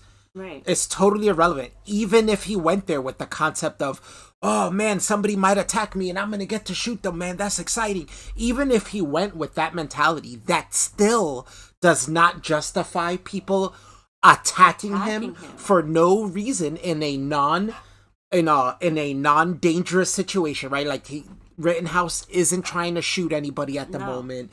He's not attacking anybody. In fact, he's in the process of fleeing a situation. Right. That does not give the other people the right to attack him. And he still 100% gets self-defense while being attacked. Why he was there is irrelevant. If you're trying to make the case that he intimidated people into attacking him, he did not. That was resolved in court, and we all seen the evidence and videos and saw that he did not intimidate anyone to attack him, that he was actually putting out a fire in a dumpster. Yeah. And that's what started the fight here, right? So we saw that. We saw him fleeing, which then gives the other person, shows that the other person is on the offense. Right. They are attacking, right? When he's fleeing from Rosenbaum, he throws a bag at him. I don't even say that that's assault, but what shows that he is in danger and gives him the likeliness of saying my life is in danger is that right after he throws the bag, Rittenhouse turns around and points the gun at him in a way as to say, if you continue to chase me, I'm going to shoot you. That's the warning. If you continue to chase me, I know you're coming to kill me because your life is in danger for continue pursuing me. After that, Kyle puts the gun back in its position of like upwards where it's not facing anyone, turns around and continues to run away from the guy. Right. The guy does not stop chasing him. This gives him the right to defend himself. No matter what Cenk is saying here, that is completely 100% irrelevant to this case and this argument, any argument to do with Rittenhouse. Because even if he went there in that case with excited to kill somebody, or if I get a Trump, that still doesn't mean that he can't defend himself when someone does attack him. He didn't intimidate anyone to attack him, so it's irrelevant. That's it. Yeah, but I mean, we can say that, but when you look at the evidence, Right. there's just no evidence. There's nothing that supports that. No, that's 100%. Look, he goes there with a weapon. He said, no, that's 100%. What do you mean? What's 100%? What's 100% that there's no evidence that shows that he went there for that one? Goes to provoke. Then, why did he didn't shoot the go. first guy? He shot the first guy because Then why did he shoot the first guy? I just explained that, right? That he was chasing him. He had a warning to him not to continue chasing him and yet still continue to chase him. Why do you think he shot him then? the first guy was chasing him in a parking lot. He'd already made threats earlier. That's on camera, and he was lunging for Rittenhouse's rifle And after this a is guy because behind him. Destiny has really looked into this video, but he hasn't fully dissected every single moment. And he watched the trial too, so he should really bust them on the minutia of this. It's really important to nail down that Kyle turned around in the parking lot and gave him a warning and pointed the gun at him as a warning. Like, if you continue to chase me, you're telling me my life is in danger and I need to stop you, right? That is super important in this part right here where Cenk is saying, why did he shoot the first guy? That part fired a shot with his pistol after Rittenhouse turned around to see where the noise is coming from. So, but Stephen, I think that you're proving my point, which is I don't think so at all. I think it was let me explain. Go ahead. Actually, so Destiny's you go into this dangerous, what you think is a dangerous situation. You go in there with a weapon, then you hear a shot. That's true. There was a shot. He heard it. He didn't see where the shot was coming from. He just turned around and shot the guy. No. He didn't just turn around and shoot the guy. The guy was chasing him. He warned him to not continue to chase him. The guy continued to chase him. And when he shot the guy was lunging at him and grabbing at his gun. He has gunshot residue on his hands from holding from having held the rifle when it shot him, right? He turned around and shot a guy that was lunging. Reckless. It wasn't reckless. It wasn't reckless at all. It was actually the most perfect form of self-defense that you could see. It should be shown in like schools for self-defense and shooting, to be shown how you wait till the very last second to like shoot somebody and make sure your life is in danger before you do. He did everything right in my book. Like, he acted perfectly, and it's like amazing that a 17-year-old kid acted so perfectly in self-defense. That much restraint. Because he didn't even, in his state, he doesn't even have a duty to flee, so he didn't have to flee. He could have stood his ground, but he still is something they teach you when you learn how to use guns and shit. He still took his own personal duty of fleeing and said, I'm gonna try to leave the situation first, and try the to guy do that was what I lunging can to for him, avoid trying to this, grab his rifle. This is indisputable on video. The guy was chasing him down. He turned around. He was lunging. Can I come to your house? Can I come to your house with a weapon, and then if you grab for it, I get to shoot you? In some cases, yes, right? Like if I'm holding an open house and there's we live in a state and we live in a state where you can carry a weapon, I can come to that open house with a weapon. And if I walk in and you try to grab my weapon and chase me throughout the house, telling me you're going to kill me, and then go to grab my weapon, yes, I can defend myself in your house with my weapon. Now, if I break into your house, we're not in a public setting. I am already in the position that I've come to cause you harm. This is why you can't then lunge at my gun. But if I'm there and you're trying to get me out, there are circumstances that you can argue that it was self-defense. If, let's say, in some states, if I break into your house and then I say, all right, I'm leaving, you're not allowed to then kill me or chase me, right? Shoot me in the back while I'm leaving. So now if I say, okay, I'm leaving and I'm walking out of your house and then you tackle me, take my gun and try to shoot me and I take it back and shoot you, that's going to be considered self-defense for me, right? So Cenk is wrong here. He's going to be caught wrong. And in many instances, that's wrong, right? Now, if we put that in the case of Kyle Rittenhouse, even if he did show up in your house with a gun, he is fleeing the situation. Therefore, he is in the self-defense position, right? And now when I'm saying an open house, I bring it to that because we're talking about in a public space. The private space already, if you're invading someone's private space, it's already an antagonistic thing. But if you're showing up in public with your right to bear arms with a gun, that's not being antagonistic. That's just neutral, right? That's a neutral position. Probably, yeah. If you were in my house, crazy. No, hold on, wait. Crazy. If you come to my house and you have a weapon on you and we get into an altercation, I'm gonna grab that gun from you. Of course, you have a right to defend yourself, especially if I was twice your size. House with a weapon in the first place. What am I doing there? Hold on. You shouldn't be in my house with a weapon because I'm on private property. The city of Kenosha was not private property. Rittenhouse had just as much a right to be there as any other protester did. If you invited him to your house. He'll give you an example. January 6th. I'm very upset about it. I don't like what happened. The state that you live in to exercise self-defense, that doesn't make any sense. No. Like, I don't know. That's just some clownish bullshit. But Cenk is like, what is he talking about?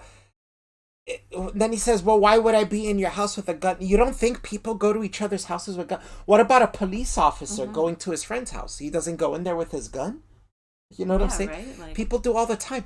People in Texas, if you live in an open carry state, what do you think? Where do you think they put the gun when they go over each other's houses? You think they just leave them in their car? They leave them at home? No, they go over each other's houses with their open carry guns on them, right? It happens all the time. Cenk lives in this weird world where he thinks these things don't exist. Yeah. Meanwhile, he does politics and news. Like, what? And you don't know that this exists? I think they were trying to undermine our democracy. If I went in there with an AR-15 or any kind of weapon and I looked for a threat, I'd definitely find one, and then I'd get to kill everybody that I thought was a threat. I mean, that guy you say is lunging for his weapon. Cenk, even if you showed up someplace with a gun wanting to shoot people, as long as you're not intimidating or acting as if you're going to shoot people, you still get self-defense when people attack you and try to take your gun to hurt you. Right? Like, if I go to a bank to rob it, it's in an open carry state, right? And let's say I'm carrying a gun and I walk into a bank. My idea is to rob the bank. Mm-hmm. But nobody there knows that, right? I've never told anyone my plan that I'm going to do that. And I show up for that. And then another guy just happens to be there at the same who time wants to rob the bank too. Yeah. But he goes, oh, I don't have a gun, but that guy over there is open carrying a gun. I can rob this bank if I take that gun from him. Right. And he comes to me, and I don't know this either. So I'm sitting in a bank with my open carry, thinking of robbing the place, but I haven't shown any sign of doing that. And this guy comes to me and attacks me and tries to take my gun, and I think my life is in danger. I'm allowed to defend myself in that situation, right? Regardless of the intent of why I'm there, somebody randomly attacking me, I'm allowed to defend myself from that, right? That's still self-defense. From what I saw, it's almost ridiculous to think that it's not, right? Because it's trouble. crazy. I get it. He was troubled, I should say. The first guy who got killed, right? And so he goes. Maybe he went looking for trouble too. I don't know, Maybe right? He went looking but for he trouble threw a too. plastic bag that had plastic bottles in it. Wait. The plastic bag. Right, but that's irrelevant. The bag being thrown... First off, throwing a bag at somebody is assault, right? Let's not get that wrong. But, and, you can argue, how big of an assault it is for that. But in the end, it's irrelevant. That guy was chasing Kyle under threat that he was going to kill him earlier. He said he would kill him if he caught him. First off, here's another minutia of the video that they're not bringing up, is that guy, Rosenbaum, ambushed Kyle. He was waiting behind cars in the lot, hiding behind cars that were parked in the lot for Kyle to walk by first, and then he popped out between the cars and started chasing him. But maybe he was there for some bullshit. Then chases him through the parking lot, throws the bag. After he throws the bag and it lands behind Kyle, Kyle turns around, points the gun at him, as in to threaten, hey, if you keep chasing me, I'm gonna shoot you. I'm practicing my duty to flee, but if you keep chasing me, right, I have to defend myself, is basically what that's saying. Everybody would understand that, right? Nobody would run after a guy pointing a gun at them unless their intention was, I'm gonna die to get you. Right, you know what I'm saying? Which means you're gonna die, right? So, right there, Kyle had 100% the right to self-defense, and that's all that matters. That's the only relevancy in this situation. Rittenhouse didn't even see the plastic bag. That's my point. But the issue was Rittenhouse was running away. This guy was chasing him, and when Rittenhouse turned around with an assault rifle, the guy went to grab the rifle from him.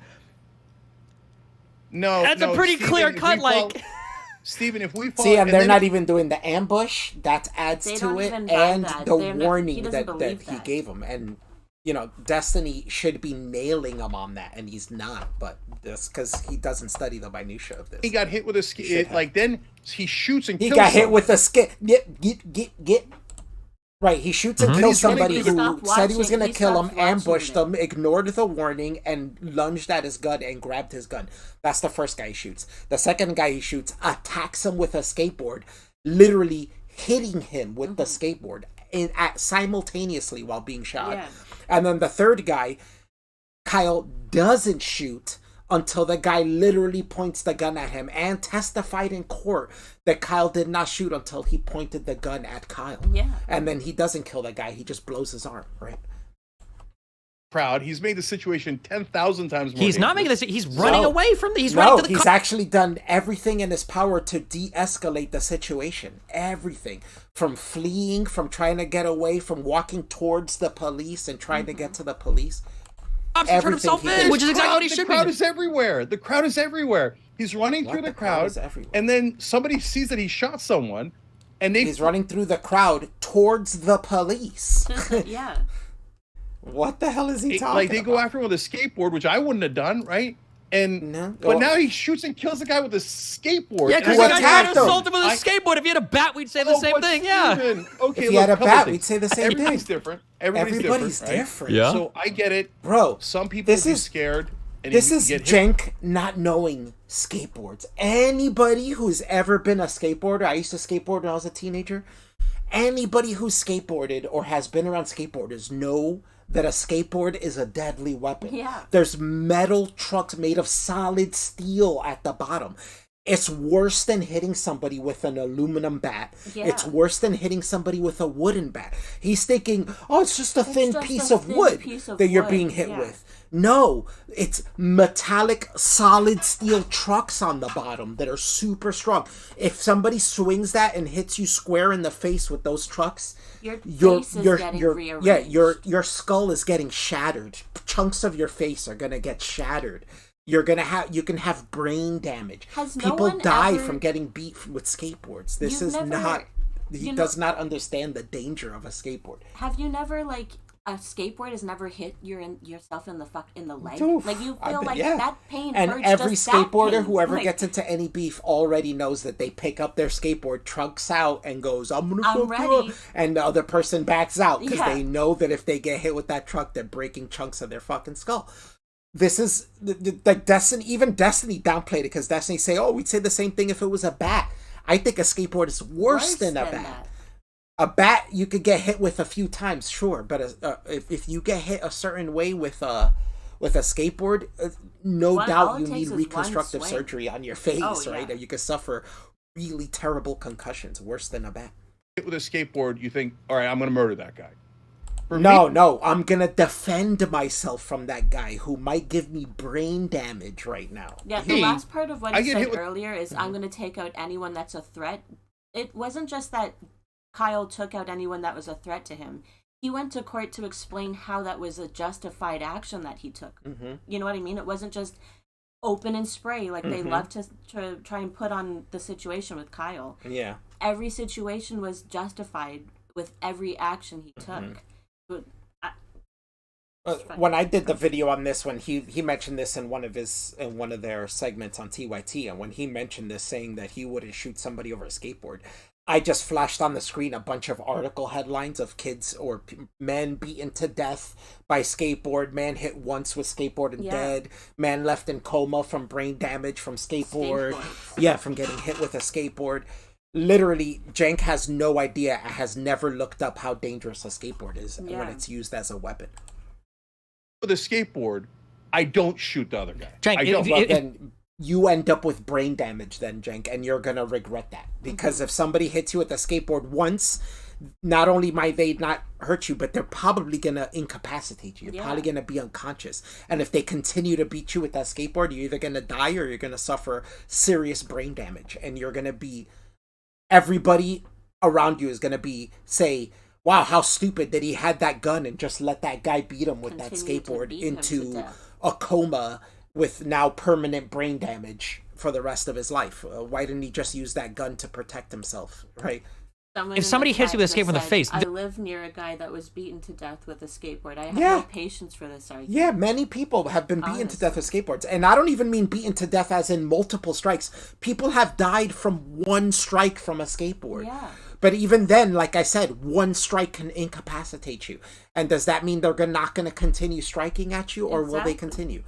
That could be your life. That could be maybe not death, but that could be serious, grievous bodily harm to the point where you suffer brain damage. I know people have suffered brain damage from moshing, lifelong Yeah. brain damage they suffer from a moshing accident. You're telling me a skateboard with solid steel trucks on the bottom that's made for humans to slam their entire body weight onto and still be able to survive that, right? Yeah, that's exactly. that's what those trucks are made for. You're Yeah. supposed to be To able to hold your whole slam weight on your that. entire body Yeah. weight, not even hold your body weight, to slam your body weight down at maximum strength and still survive that, right? Right. That's what that's made for.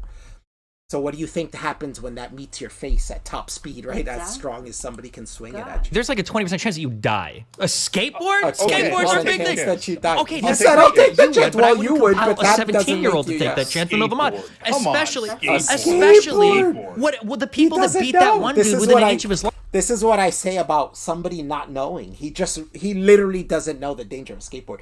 People are beaten to death with skateboards all the time. This is what I'm saying in that video that I made. I was passing by maybe 6 or 7 articles saying, person beaten to death by skateboard kills Brutally man, injured. man Yeah, hit like- once with skateboard, permanent brain damage, Life, Robert Cobb, the day before, that everybody that went to this protest, they'd all seen videos of that. That's why people went to the riots the second day. That guy got beat to an inch of his life with bare fists.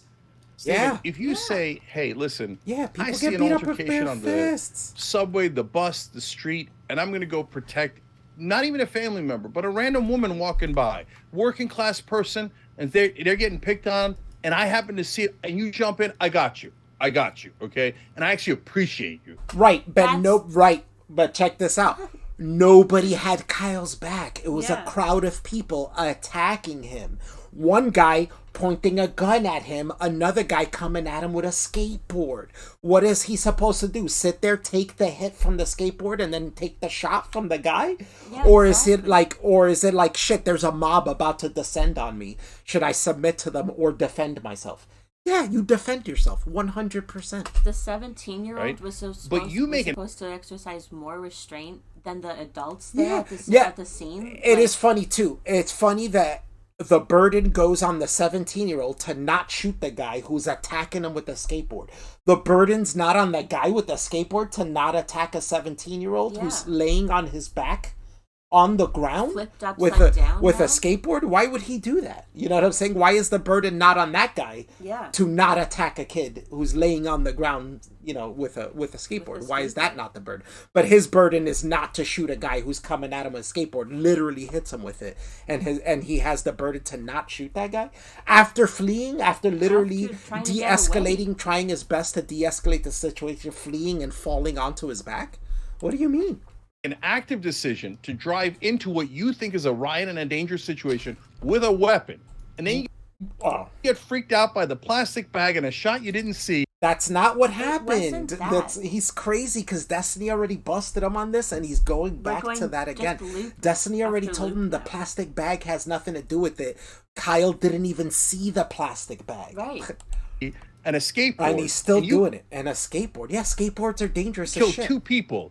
That's on you, brother. In self-defense. I'm He pretty killed sure 2 he people in knows that self-defense. that's on And both him. of those are complete, Yeah. solid, justified self-defense. That is on him to defend his life from people attacking him. You know what's funny is, here's where Cenk is a hypocrite, right? Because he puts that accountability on Kyle. Right. You killed those 2 guys, that's on you, brother. But those guys were attacking Kyle. He's not saying, you attacked a kid, you chased a kid through a parking lot, tried to ambush a kid, chased them through a parking lot, were warned not to chase him while he pointed a gun at you, but you continue to chase him, then lunged at him and grabbed at his shotgun. Yeah. None of that is on him. You can't be like, well, Rosenbaum, that's on you. You know what I'm saying? Yeah, exactly. Oh, you saw a kid running towards the cops away from people in fear of his life. He fell over onto his back, and you decided to charge with your skateboard and swing it on him. That's on you, brother. Why is that not the case? This is what I mean about the weird hypocritical thing that he doesn't. He only puts it on Kyle, but not on the other person. And I've said this a million times. When I first watched their coverage of this, I said, how does it make sense that anything they're saying, that Kyle going there, Kyle saying he wanted to shoot looters or something, and another time Kyle going there with a gun, driving across state lines, all this stuff, how does any of that give people the right to attack a 17-year-old boy? Yeah. Which one of those things does Cenk go, oh, yeah, that's the point where I go, we need people to attack that 17-year-old boy? Which part, Cenk? Where in that video do you go, oh, yeah, oh, there you go, yeah, you see that part where he's chasing him through the parking lot? I think that's the moment where he's justified to chase this kid in the parking lot, grab the gun, and wrestle it from him and attack him in any way, right? And then another part, the guy with the skateboard. Where is the part, Cenk, where you're saying, oh, here's the part where this guy has the right to attack a 17-year-old kid with this skateboard who's running towards the police with his hands up. You know what I'm saying? Or is it just because he's holding the rifle and it doesn't make him a teenage boy anymore? Like, and what's funny is it doesn't even matter if he's a teenager. He can be an adult. There's no point in any of that event that happened where the other people had the right to attack him. There was no point. And at every point, he was trying to flee the situation. He was constantly on the defense. There was never an offensive moment from him. So they never had a right to do anything to him. Firstly. Secondly, they try to make the argument that he went there to act like a vigilante. Yet, at no point throughout the event did he act like a vigilante. right. So, again, whether he went there to be a vigilante, irrelevant. There was no moment in the entire event where he acted as such, right? Everything was in defense. He wasn't even trying to stop anybody from doing something when he was attacked. You know what I'm saying? Like, he wasn't pointing the gun and going, "You're not allowed to light that dumpster on fire anymore," and stuff like that. That never happened. What happened was he put out the dumpster, they yelled at him for it, and then they wanted to attack him over it. Yeah. That's what happened. At no point is there a justification for those people to attack Kyle Rittenhouse, right? Now, on top of that, they try to make it seem like he's a vigilante. Like I said, he never acted as such. But in fact, the other people, the second two people he shot, acted as vigilantes. The guy with the skateboard thought he shot somebody in an unjustified way, possibly. Whatever he thought, I can't read his mind. He's dead. None of us can, right? But in the end, what it looks like from watching the video is he thought he shot somebody. He went to stop him and went above the law, seeing a boy with his hands up walking towards the police and then still deciding to attack him and enact justice when the police already have it handled, and from what you see is turning himself in. That's vigilantism. You're not allowed to do that. If I see a shooting on the street and then after the shooting the guy puts his hands up and is in the process of turning himself into the police, I'm not allowed to then come up and hit him in the back of the head with the baseball bat. Yeah. That's vigilantism, and I would be in trouble for that, right? Then the third guy he shoots is Grosskreutz, who is pointing a gun at him.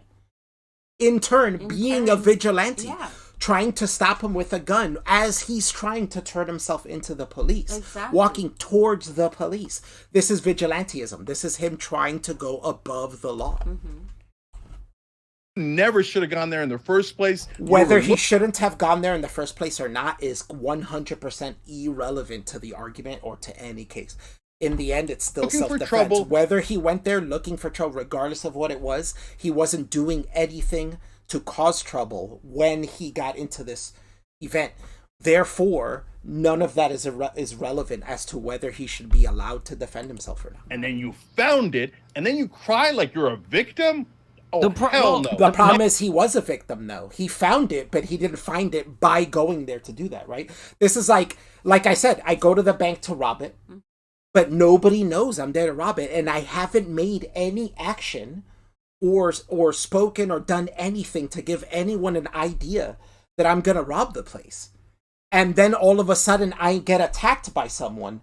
That doesn't mean, well, you went there to rob the place, so you don't get to defend yourself. You were looking for trouble. You found it. Right, I went there looking for trouble, but I hadn't started the looking for trouble part yet, right? Exactly. So therefore, the other people do not have the right to attack me until I make an action that shows that I am looking for trouble. Because if not, guess what that means? That means those people are the ones actually looking for trouble and initiating that way before I even did, right?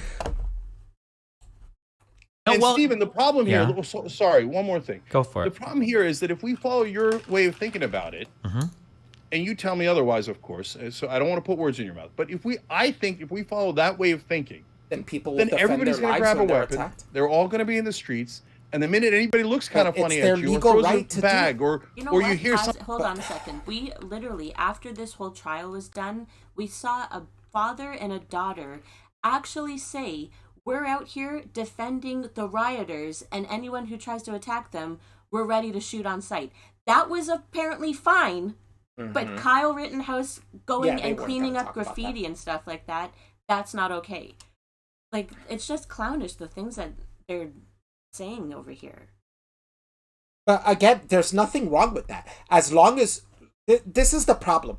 They have an issue with people defending themselves, but they only look at it from that angle. The truth is, for you to defend yourself, you have to be under attack. Cenk, it's not about promoting the idea that people go out. You're promoting the wrong aspect of this.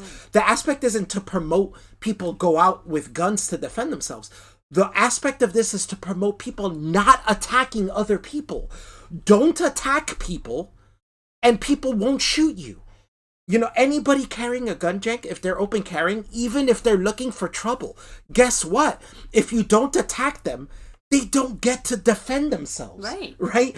It's not self-defense then. If you're not provoking them and you're not attacking them and you're in the position of defense and de-escalation, Cenk, they can't shoot you and get self-defense. This is the stupid thing. What I see is people are going to start thinking they're going to go out there with guns and start looking for trouble. Okay, Cenk, but if they're looking for trouble and nobody's giving them trouble, then they can't do anything, Cenk. Yeah, exactly. Especially, you're looking at this situation where Kyle Rittenhouse went there. You said looking for trouble, but he didn't look for trouble. He went there and trouble looked for him, right? And came to him. And then he was able to defend himself. So if you're trying to look at that situation, then yeah, it seems like you're making a point that people should be going out there with guns then, right? Because people will attack you. Exactly. And then you're going to excuse the people who attack you, right? Yeah. So what else can be done, right? You're just supposed to let people attack you, Cenk? Like, huh? How does something that that's loud, or there's a guy with a skateboard. Boom, boom, boom, boom, boom. We're shooting each other. Something that's loud and somebody's skateboard. Cenk, there's somebody with a skateboard attacking you. You forgot that part. Oh, because there's loud noise and a bag thrown at you. No, Cenk, you're being chased through a parking lot by somebody who said if they caught you, they're gonna kill you. Who, before chasing you through a parking lot, ambushed you by hiding behind a car and letting you pass by and then chasing behind you. And then you warned them not to chase you by pointing the gun at you, and they continue to chase you and then lunge at your gun. Exactly. You see how he minimizes everything? To be, he just shot him because he threw a plastic bag, so now anybody who gets a plastic bag thrown at him. When literally earlier on, Destiny told him, Kyle didn't even see that the bag was thrown at him. At no point did Kyle even know there was a bag thrown at him, because it's a bag. It doesn't make much noise, right? And it doesn't have much power when thrown. So Kyle didn't even know the bag. So why does he keep bringing up the bag? You notice he keeps bringing it up at least 3 more times. Right. After Destiny already said that Kyle didn't hear the bag. It's not part of the story. Because he's trying to pose the argument that Kyle Rittenhouse was just waiting to pull the trigger or anything. And they would have you believe that, like, the guy on the skateboard was just riding the skateboard. Not holding it, not swinging it or anything. He was just riding his skateboard, minding his own business, out in this riot for his little old mind. Like. Right, and that's part of how he's trying to downplay it in order to put it that, yeah, see, Kyle was looking for trouble because he shot a guy who just threw a bag at him. Yeah. That's all he did. And a guy who had a skateboard. A skateboard's a toy for kids. You're going to shoot a guy with a toy? You know what I'm saying? He just downplays it so much to make it seem like he was there to cause trouble. When the truth is, this kid was under attack for putting out a fire in a dumpster. No end. That's why Stand Your Ground is a disaster. And wherever they check out this movement here. That's why Stand Your Ground is a disaster. Stand Your Ground irrelevant in this case. It has Stand Your Ground was not used. In fact, Kyle used a duty to flee. He didn't even have to use his duty to flee. He could have stood his ground. It is a Stand Your Ground state. But this story has 0 Stand Your Ground in it. Kyle was in the process of fleeing throughout the entire event. Yeah. He was constantly on the defense. At no point did he stand his ground. That's not true. And in fact, the Stand Your Ground law was not used in the trial because it has no relevance here. 0 relevance in this case. Funny that he brings up Stand Your Ground is a disaster. Not in this case. It wasn't used in this case. It has nothing to do with this case. Stand Your Ground laws, you have more homicides every time. So, but if no, you have well, it's funny that he uses this case because this case is not a homicide.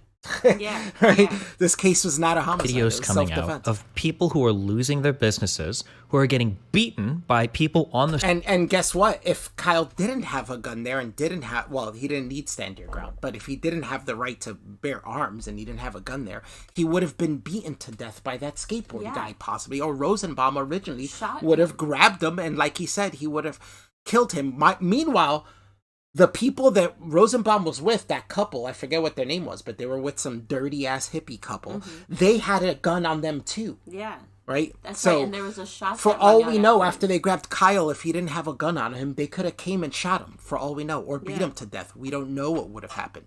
That's good thing we never found out because they were on the street attack. were He was rioting on in a the city. defense. The next day, people are going to show up to defend that town. Like, we live in the United States, whether we like guns or we don't, that's the reality of it. Rittenhouse had more of a right to be there than any of the rioters that were there after dark, that were setting things on fire, that were causing... He had just as much as right to be there, if not more than any other person. And the United States, you are allowed to carry a weapon on you as well. The idea that he was shooting Rosenbaum because he threw a bag at him, that's just not true. just We not can true. watch the Thank you. videos a million times. Rosenbaum was already getting violent before in the night. There is no video of Rittenhouse provoking anybody ever. There is video of Rosenbaum talking to people, using the N-word, saying, I'm gonna fuck somebody up. Saying, "I'm He gonna was the kill one that was people chasing and Rittenhouse I got for like nothing to 20 lose." meters through a car park before he finally, Rittenhouse finally turned and shot him. And then the other guy Good was job, charging with a Destiny. skateboard to hit him. There Grosskreutz was charging with a pistol to shoot and kill him, and he got shot. His arm got shot. I don't see the wild chain of events where it's like, oh my God, since Rittenhouse was allowed to shoot a guy that was charging him for 20 meters and trying to grab his rifle, and then he shot another guy that went to attack him with a skateboard. Like, yeah, I mean, in the United States, with a guy with an AR-15, that's about what I would expect to happen. Yeah. And I mean, we're a year or two later. It's not like there's been a deluge of shootings of innocent Yeah, skaters good now by job, young Desi, boys good with call. AR-15. So, I mean, Yeah. it doesn't seem like the landscape changed very much. Good job. No. So, Steven, look, No, there's no. a couple things here. So, number one, Here he goes dancing around this shit. the jury gets to decide whatever they decide. Mm-hmm. And so, if they decided, hey, you know what, that was enough. That's true, but if the jury makes the wrong decision, you can appeal that. That's what we have an appeal process for. But the jury came about the decision they came upon because that was the right decision to make. Yeah. This is a bullshit argument Cenk is making now because Destiny just busted him on shit. But Cenk himself, before the verdict was given in the case, said that he would be found innocent of because of self-defense. He said he has every right to self-defense here, right? And he says, legal wise, Yeah. you know, blah blah blah, and then he morally becomes morally he shouldn't have been there. He was looking Yeah. for trouble. Legally, yeah, he has the right. But now he's trying to make the argument, oh well, the jury is gonna decide what they decide. No, Cenk, you've admitted it before that he had the right to self-defense there. Don't of a fucking self-defense. backtrack now. Okay, that's what the jury decided. Oh, that's So what the I'm jury telling you decided. my No, perspective you on know it. that. And I get that you might technically get away with it if You it's might a skateboard. technically get away with it. Get away with what? Defending your life? Look at Destiny's face where I paused it right after he Yeah. said you might get away with it. it. That's sneaky Or you language. felt, There's oh my nothing God, to the get away skateboard's with a little there. He dangerous. has- And a the guy little lunging at me. dangerous. What? You know how many guys have lunged at me in my life? If I'd have killed No. all of them, I'd have killed like 20, Cenk. 40 guys. Okay, Cenk, but how many people lunged at you after you pointed a gun at gun them at and said, them. if you keep chasing me, I'm going to shoot you? Cenk, how many times has that happened to you? Zero, right? Yeah. Okay, so That's a totally different thing. So there's the hey, should he be guilty? That's up to the jury. There's should he have done No, that? he shouldn't And I be think that's guilty. crazy that he went there. He definitely should not have done that. And there's Whether he should have or shouldn't have is irrelevant, and that's why I It hate doesn't that they bring it to excuse that, what happened to because him. it's completely irrelevant, because he has every right to be there Yeah. regardless. This is the argument You know. of did the woman like put herself in that situation to get raped? You know what I mean? Mhm. Like Yeah, does yeah, she not this have is the really, ability to it's defend funny herself? because Like, I've made this analogy too, but a lot of this is sounds a lot like blaming the victim and being like, well, what was Kyle wearing? Well, blah blah blah, right? Yeah. Like a lot of it seems like that because they just blame him for being there when he has every right to be there. Should he have been there? I'll say no, maybe he shouldn't have been there. But who gives a shit? That's not, it's his right to be there. It's not my place to make the decision for him of whether he should go or not. He's even said in hindsight he wishes he didn't go there. He'd rather not have killed those people. Yeah. But that's what happened. He had a right to be there. He chose to go, and he was under attack and needed to defend himself. There's no problem with that. It's like saying, should I go to the dangerous part of my city at 3 in the evening? No, I'm probably going to get hurt or robbed or something like that. Sure. But do I have every right to do that? Yes. Does that mean that people there should rob me and should beat me up if I go through there? Right. No, they do not have the right to do that.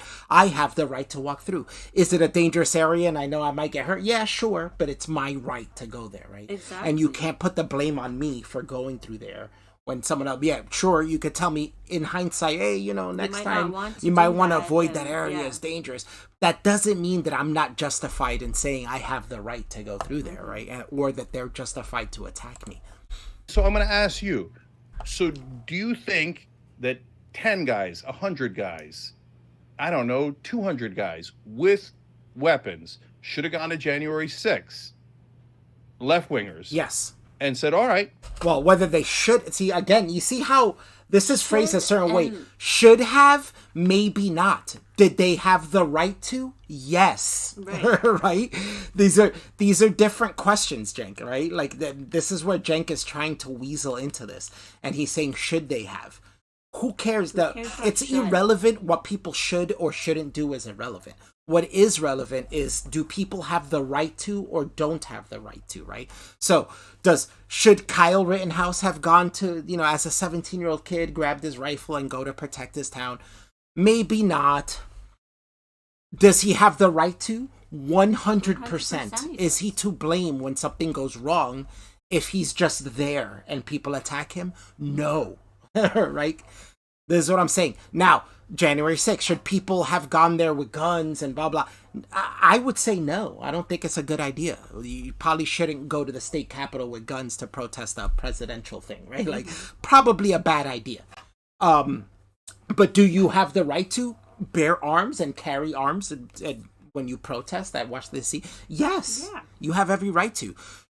Now, January 6th happened a totally different way. But let's say protesters showed up with guns, right? And they're standing out front. And the thing never happened that they went inside the Capitol building. Let's say it happened completely opposite. And instead, the police came and attacked the people, or not even the police. Let's say another group comes and attacks the people with the guns, right? Now, you could still say, yeah, they shouldn't have been there with guns. But guess what? They have the right to be, and now they're under attack. Right. Then guess what that means? 100% they have the right to protect themselves and defend themselves from their attackers. Yeah, right? Exactly. Because they have every right to be there, whether they should or shouldn't have gone there with guns or not have gone there. Yeah. Right? So that's why I'm saying what Cenk tries to bring this to a part of the argument that's 100% irrelevant. And don't need to talk about, just to try to get a win, right? Mm-hmm. Just to try to get Destiny to be like, all right, maybe you shouldn't have gone there. Oh, there you go, I got a win. You know what I'm saying? Yeah. We're here to protect the peace. But what Destiny should say here is that's this is our irrelevant. Nation. And it looks like you guys are here to do a coup. We're here. Okay. There's 85. Right. Looks like they're here to do a coup, but before they went inside or anything happened where people are just standing outside and nothing happened yet, you don't know that it's a coup. It just looks like one. Looks like. You thinking something looks like something. I can't go outside and see a guy standing in front of a liquor store looking around and go, that guy's going to rob that liquor store. And that doesn't mean now that I can go up and punch that guy in the mouth and start beating on him and stop him from what I think is him robbing the liquor store. I have to actually know that he's going to rob the liquor store, him be in the process of it. I just can't say that it looks like he's going to rob. When we go to court, that's not going to work. They're not going to be like, well, no, you didn't know he was going to rob it. You're going to jail for assault, right? Us with AR-15s. What do you think would have happened? I mean, I don't know how many people there had weapons. It's based on what was the name of the crazy Proud Boys or whatever? It sounds like there might have been more guns than that already on I think he meant the Oathbreakers. Premises. No, but there was only guns on one side. If there was guns on both sides, what do you think would have happened on January 6th? Nothing. If there was guns on both sides, what does he mean? What does he mean there was only guns on both sides? Both sides were the protesters and the other side was the police, no? Yeah. The police had guns. What does he mean? Who is the other side? What is he talking about? What other side? I mean, there were police officers there with firearms that showed up, right? Yeah. It's not like there was a Yeah, there you go. The police shootout. officers let right wingers do anything they want. They let them No, walk I in. think What? No. What? they If absolutely those did guys not. were black, they would have gotten slaughtered.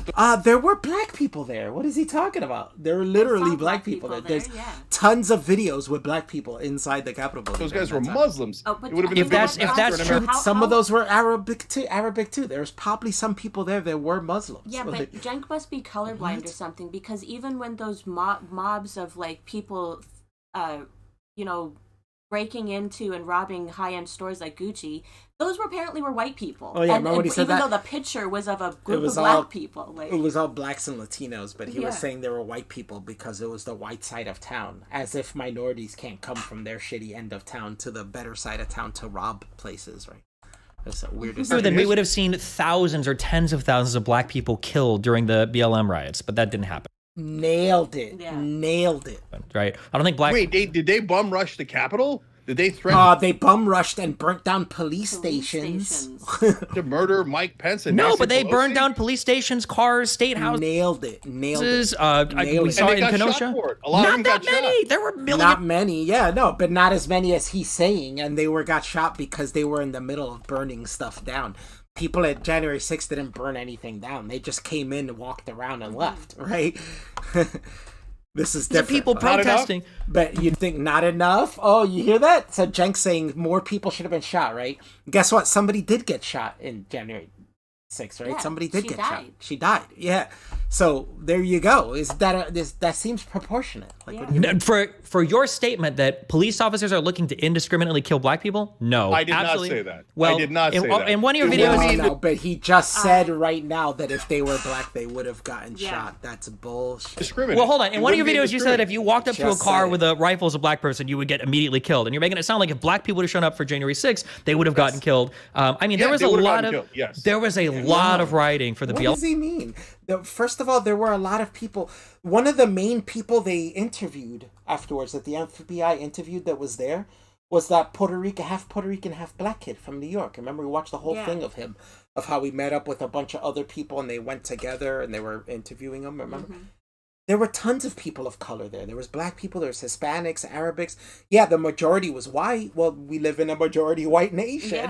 Yeah. But there were minorities there too. So that's bullshit. BLM stuff, it's not like that many people got killed by the cops. So I think that the idea that cops are just looking to kill black people or black people are going to get killed for rioting more than white people, no, I think we would have saw a lot more death during the BLM riots if that was the case.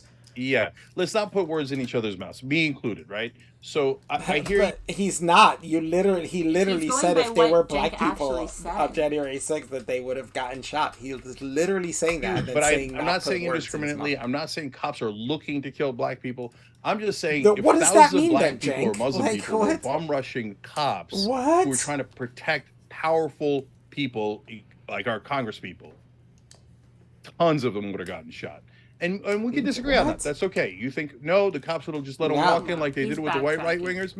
Maybe. But I doubt. this is a very small view of what happened, because he's saying, oh, the cops let them through. And the cops let them through in some instances. In other instances, they didn't. There was a fuck up of communication that they didn't know what was going on.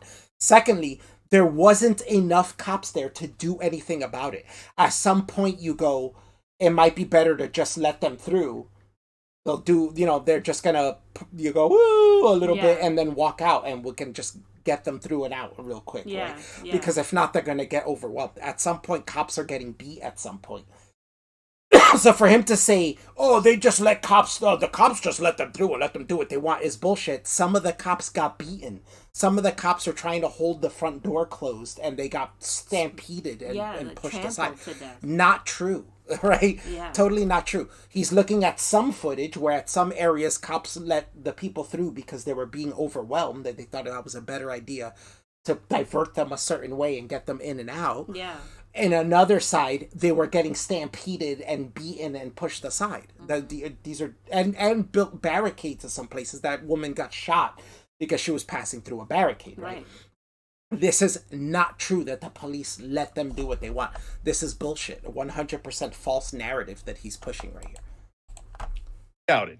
Okay. To push the idea that cops let right wingers do whatever they want, as if cops know who are right wingers and left wingers when they when you're committing a Figuring crime. things out, Oh, yeah. you voted for Trump? All right, yeah. Go ahead, steal whatever you want. What? Yeah, What are you talking about, Jay? But you didn't answer the core question.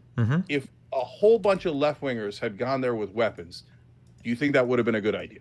No, I generally, from all the No. data I've seen, Yeah, the I more would say guns in that's an not area, usually the more fucked up shit is going to be always. Right. Like, Right, Okay, but they, great. that's just but does that statistically. mean But that they that, don't that's have up the right against to do our that, Second or Amendment that rights as you're- or Americans, that right? you have I the would right almost to always attack compel people to, because, but I mean, I'm also, you know, this is like saying, listen, what Cenk is saying here is opposite talk, right? Like what he's doing is saying, because you show up in a place with guns, now that gives other people the right to attack you. You don't have to point the gun at anybody. You don't have to use it for intimidation. You don't have to do anything with it. Just the fact that you're showing up with a protest with a gun means that people without guns should be allowed to attack you. And in fact, it's almost a promotion of it. It's like, hey, if you see a guy with a gun at a protest, you should attack him. This is opposite talk, but, you know, but he's doing that without saying that. You know what I'm saying? And it's a problem. He really shouldn't be doing that. It's really a bad problem to put this message out there that you should attack people or that people are allowed to attack someone just because they have a gun on them. wealthy. I would compel people to leave your property if you want. Especially when I was when we poor live in a country in where you college, have I the probably would have right killed to somebody if bear they tried to steal my shit. If I had the opportunity to see it, because that's your lifetime's worth of shit that you put into buying stuff that you have. So you know, like if black people had the ability to defend themselves during the Tulsa race riots, during the Black Wall Street being burned down, for the Koreans that defended their communities, for the Black Panthers in California that felt the need to defend their communities with rifles. I mean, if minority communities or if any community wants to take up arms and defend their community in the United States, you have the right to do that. And if I was going to come down on any side in a conflict there where people start getting killed, I would always come down on the rioters first. For Kenosha, the people that were primarily at fault were the people that were there. Well, he didn't even put it in that way. I would put the fault on the rioter, of course, but the fault is always on the attacker. Like, even the rioters at some point have the ability to defend themselves from an attacker, right? Like, so if you're like rioting and then you stop rioting and you're walking away and someone attacks you, you have the right to defend yourself there, right?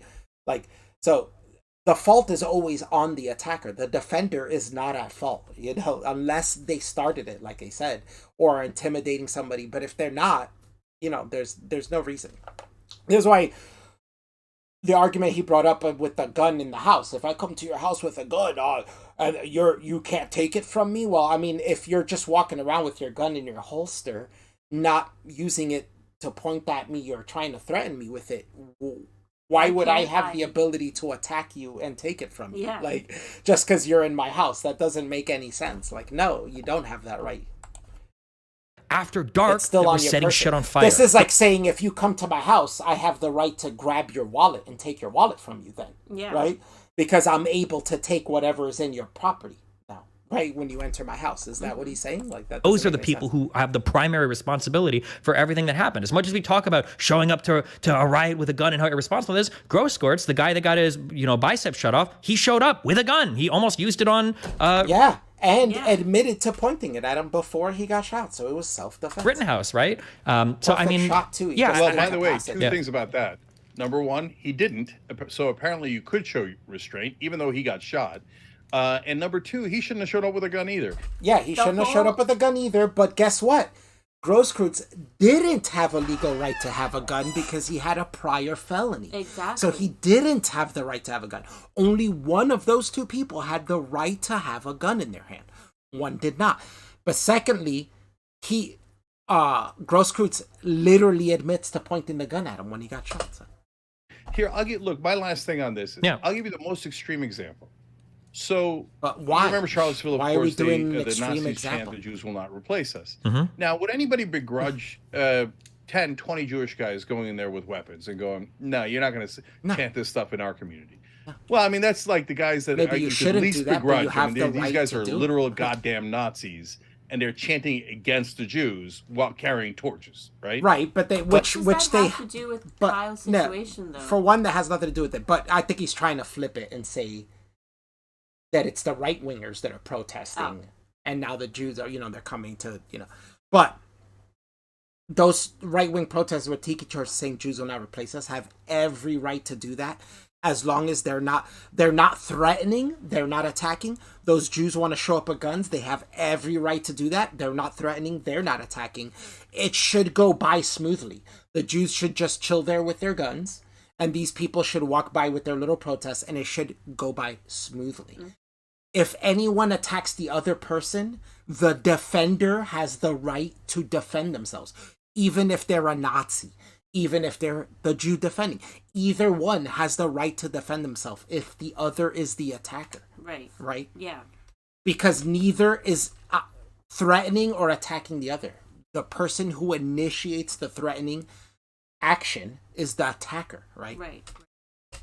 But I say, Stephen Sugars, thanks for the $10. The right to bear arms means almost nothing if you can't be armed in a public place defending someone else's property. Yeah, and yourself. Even in the end, Stephen's making this point, which is he's totally right, and you have the right to do that. But in the end, even that is irrelevant in the Kyle Rittenhouse story, because Kyle Rittenhouse never shoots anyone in defense of property. In fact, he already had been done defending that property, and they had moved on from that. From something else. Right? And he was putting out a fire in a dumpster elsewhere for just some good Samaritan stuff. He was already done defending that property, and they were not there anymore. So that doesn't even play part of the story. Every single shot he did was in defense of himself and his own life. If those 10 or 20 Jewish guys asked me, I'd say, I love you, brothers and sisters, and I love your Right, you shouldn't go and do that, but you 100% have the right to do that, and people shouldn't be able to attack you if you showed up. Right? And I love your attitude, but don't go. Because it's guaranteed that people are going to die if you go. Okay. It's not guaranteed. What do you mean? There's tons of protests all the time where nobody dies, where people show up with guns. What is he talking about? That's why I brought up that situation with the father and daughter that said they were literally there to protect the rioters. How come nobody died at that situation? Was it just because they put out that warning or caution or something? Funny enough, we've seen many Antifa protests where right-wingers show up with guns, and the Antifa show up with guns, and nobody dies. Mm-hmm. We've seen that happen where no violence happens, but we've also seen it where violence does go off and people fight, and still no one dies, and no one gets shot, even with both sides having guns. So this is 100% just not true, what Jake is saying. For him to say it's guaranteed, if there's right-wingers with guns and tiki torches saying Jews will not replace us, and then the Jews show up with guns, guaranteed people are going to die. No. That's not guaranteed. 100% not. In fact, more often than not, I would say it doesn't happen. And in fact, it would go off without a hitch. Mm-hmm. More often than not, I would say. As long as nobody attacks the other person, there's no reason why anybody would have to defend themselves. Right. Okay. So, and some of them might be you, some of them might be the other guys. And the fault would be on the attacker, regardless of which side you agree on with. The initiator of violence is the person at fault. I don't want anyone to die. But your point of like, me saying, Republicans want violence from time to time. Oh, that's crazy. Billy? No, they're just like us. No, there's polling. We're down to hang once this is done. Republicans say that it's going to be done soon, I think. So that's a giant number. I bet that statistic is totally wrong. I bet if we look at that stat and look through it, that's wrong. He just said 90%. Is that what he just said? 90% of Republicans are saying it's time for violence. I bet you any money that's not true. And I bet it's really small. I've seen them do this before where they said something about, I can't remember what the stat was, but it was like, it was something like 50% of Republicans, that's a fourth of the nation, 50% of Republicans believe this. And when I looked into it, they said it was something very specific. And when I looked into it, the actual stat for the specific thing they were saying was really like 12%. Mm-hmm. And what they were saying was 50% was a very broad thing. It was not the very specific thing he was saying. So he was taking this broad stat and then that was 50% of Republicans, and then saying that it was this very specific thing that they all agreed on. But the truth was, it was only, I think it was even less. It might have been 7% agreed with it, and 12% only somewhat agreed with it. Mm-hmm. But it was totally wrong. And this is what he does with stats. So right now, when he's saying 90% of right-wingers say it's time for violence, that's bullshit. I bet you any money that's bullshit. And if he was to show that citation, we would be able to look through that study and see that it's a very small number. It is, but I mean, for Charlottesville, as hateful as that riot was, they weren't destroying the city. I think that's a key component that, like, Yeah, and we can even make the argument that the guy might have been felt that he was threatened and under attack when he drove through a bunch of people. not to mention, and for Kenosha, that city was being destroyed off of misinformation reported about the Jacob Blake shooting, and there were videos of like people getting attacked, of car dealerships being set on fire. Good point to bring up by Destiny, how these situations were very different. It just seems like there's remarkably little empathy for the people whose community. If you go to Kenosha today, if you go downtown, there's still shit that's boarded up that has never opened again as a result of those riots. And people are just fixated on the people that were, I mean, as shitty as it is, defending their community against who they perceived as outsiders that were coming just to as much as you don't like it, these people felt they had a duty to protect their town. Why not destroy it? But yeah, so look, I keep saying last thing because we're sure. Yeah, sorry. Okay, go for it. One more last thing. So to that point, Stephen. So some people say, "Hey, riots are the voice of the unheard," and I hear that, and that's a fair point. But by the way, you could maybe make that argument about January 6th too, and so that's a different, very long conversation. Okay, but that to me does not excuse going and setting a building on fire. No excuse. So I'm not excusing that 1%. Now, but if you think it was just because of like... Right, but Cenk's not... Destiny's argument isn't for him that he's excusing the riot and what happened there. The thing is, he's not putting that into account of how people felt they should protect their town, that their town is in danger and they need to protect it. Bad reporting on one case... I don't think you even think that, right? You know the context is... Well, the Kenosha riots happen because of the Jacob Blake misreporting. What A to B, a direct line. So you know the directly context... 100% directly. He's totally... Destiny's 100% right here. Of tons and tons of unarmed black guys being shot. That is irrelevant. People rioted because of the Jacob Blake thing, not because of anybody else being shot. Whether other people were shot or not doesn't justify this, right? Like, how else can we put this? Let's say 15 places have been robbed in your neighborhood. 15 stores were robbed in your neighborhood by, literally like this. Cenk would be upset if he said this. Let's say you're an Asian owner and you own 15 stores in a neighborhood. 12 of them have been robbed by black people. Now a black person walks into your store in the 14th store, right? And you now think this guy's coming here to rob it. Cenk would be like, he's not justified in thinking just because he's a black person that he would rob it, right? Why would you be justified in this situation? Because this person happened, right? It wasn't the right case. So, you know, and let's say that Asian person shot that black guy thinking he was robbing the place. You find out he wasn't there. Would Cenk then justify, well, you know, the other 12 stores were robbed by black guys, so he thought, you know what I'm saying? So it doesn't work that way. So you can't justify the riot saying in the past black people have been shot when this one doesn't work, right? That doesn't work, Cenk. In no situation would you say that's justifiable. What are you talking about? In this country? No, there are not tons and tons of unarmed black guys being shot by cops. All right. And then again, there's no... Thank you, Destiny. Thank you. Okay, so you don't agree with that. Okay, fine. Well, how many... Well, how many do you think a year get shot? How many unarmed black guys are getting shot? How many unarmed anybody's do you think get shot a year? It's not much at all. The percentage of police interactions that even have an inkling of violence in it at all is in like under 1% of interactions. Right. You know what I'm saying? Police brutality is a problem no matter what, no matter how small it is, for sure. But they make it appear like it's an enormous problem when it's very minuscule and barely ever happens. It's just that we have such a huge country filled with so many people that it seems like it happens. And when the media focuses on it, only reports... The media doesn't report good police interactions, so all you ever see are the bad interactions, right? Shot by cops. So it seems like that's Steven, what happens all the let time. me finish the point. Okay. Wrap up. The number's like 12, but yeah, go ahead. Okay. All right. 12. So 12 out of like 330 something million You would have people said in a year, 100%. only 12 people. Right? Look, Cenk I thinks think it's that if you say to 100%, not 12. No, It it's not wasn't- even percent. yeah. 12 people. He's People. saying it's 12 Yeah. people, not even percent.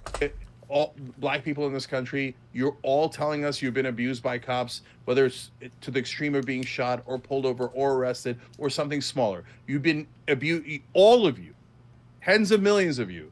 Right, misreported. Say that, and you've been saying it for 100 years straight, and then we turn around and go, we don't believe you. I think that's deeply offensive. I think. Well, that sounds like a you problem, Cenk, Yeah. but that doesn't mean they're telling the truth. You actually have to verify things. This is how science works. Yeah. We need to peer review things, and we need to check things out. This is People, how you know someone's a even sucker, if- when you look, just believe shit. Yeah, without exactly. vetting it. When I was growing up, there was a thing called a million Elvis fans can't be wrong. The truth was, a million Elvis fans were wrong. They thought Elvis was still alive. That's where that term comes from. For decades after Elvis's death, people refused, the fans of Elvis, at least a million of them, refused to believe that Elvis was dead. They thought he was put a fake body and was hiding out somewhere in Hawaii or some other island. And people would use the phrase, well, a million Elvis fans can't be wrong. He must be alive. But I guess remember what? hearing those when I Elvis in was grade dead. 5. Elvis was dead. So a million Elvis fans can be wrong. Yeah. Therefore, a million black people can be wrong that they think they're facing some sort of injustice. They can be wrong. This is why we have to verify these things. Humans make mistakes. We are often wrong. You can have a bias and think that things are against you, and everything that happened wrong in your life happened because there's a bias against you. That doesn't mean it's true. You have to prove that. It's not offensive for me to go, I don't believe you. If Cenk comes up to me and says, listen, every time I walk down the street, there's a guy who beats me up and says, you Turkish piece of crap, and beats me up. But I look at him every day and he's got no marks on him, no signs. Is it offensive for me to say, Cenk, I don't believe you. I never see any marks. I've seen you walk up the street. I never see anybody attack you. I don't believe you. Right? Is that offensive? Right, Or yeah. is that just me asking for some evidence? Like, give me some evidence of This this. is why Cenk. things just aren't so black and white. It really is a little gray. This And is you back have to the hear both believe all sides of the women story. thing. Remember when the feminists were saying, oh, believe all women. Even if they're lying, we have to believe them. No, Cenk, we don't have to believe people on word value. We need solid proof of things. It doesn't make sense. I think it's ridiculous. So that's Why the it context. doesn't make sense to ask people for proof of a claim they're making, Yeah. because it's a lot of them. This is this is a fallacy, but it's called isn't it like the ad populum fallacy or something? You're saying because this many people are saying it's true, it must be true. But that's not. But if we go back in time far enough, the majority of humankind would have said the earth is flat, and we know now that was not true, right? In which that riot happens, it doesn't excuse the riot. And by the way, the misreporting, okay, it turns out he had a knife, but they did shoot him in the back. Yeah, could a 7 million times. Christian he was scientists supposed to be drop- wrong? Good on Steven. Drive Yeah, off with exactly. abducted children.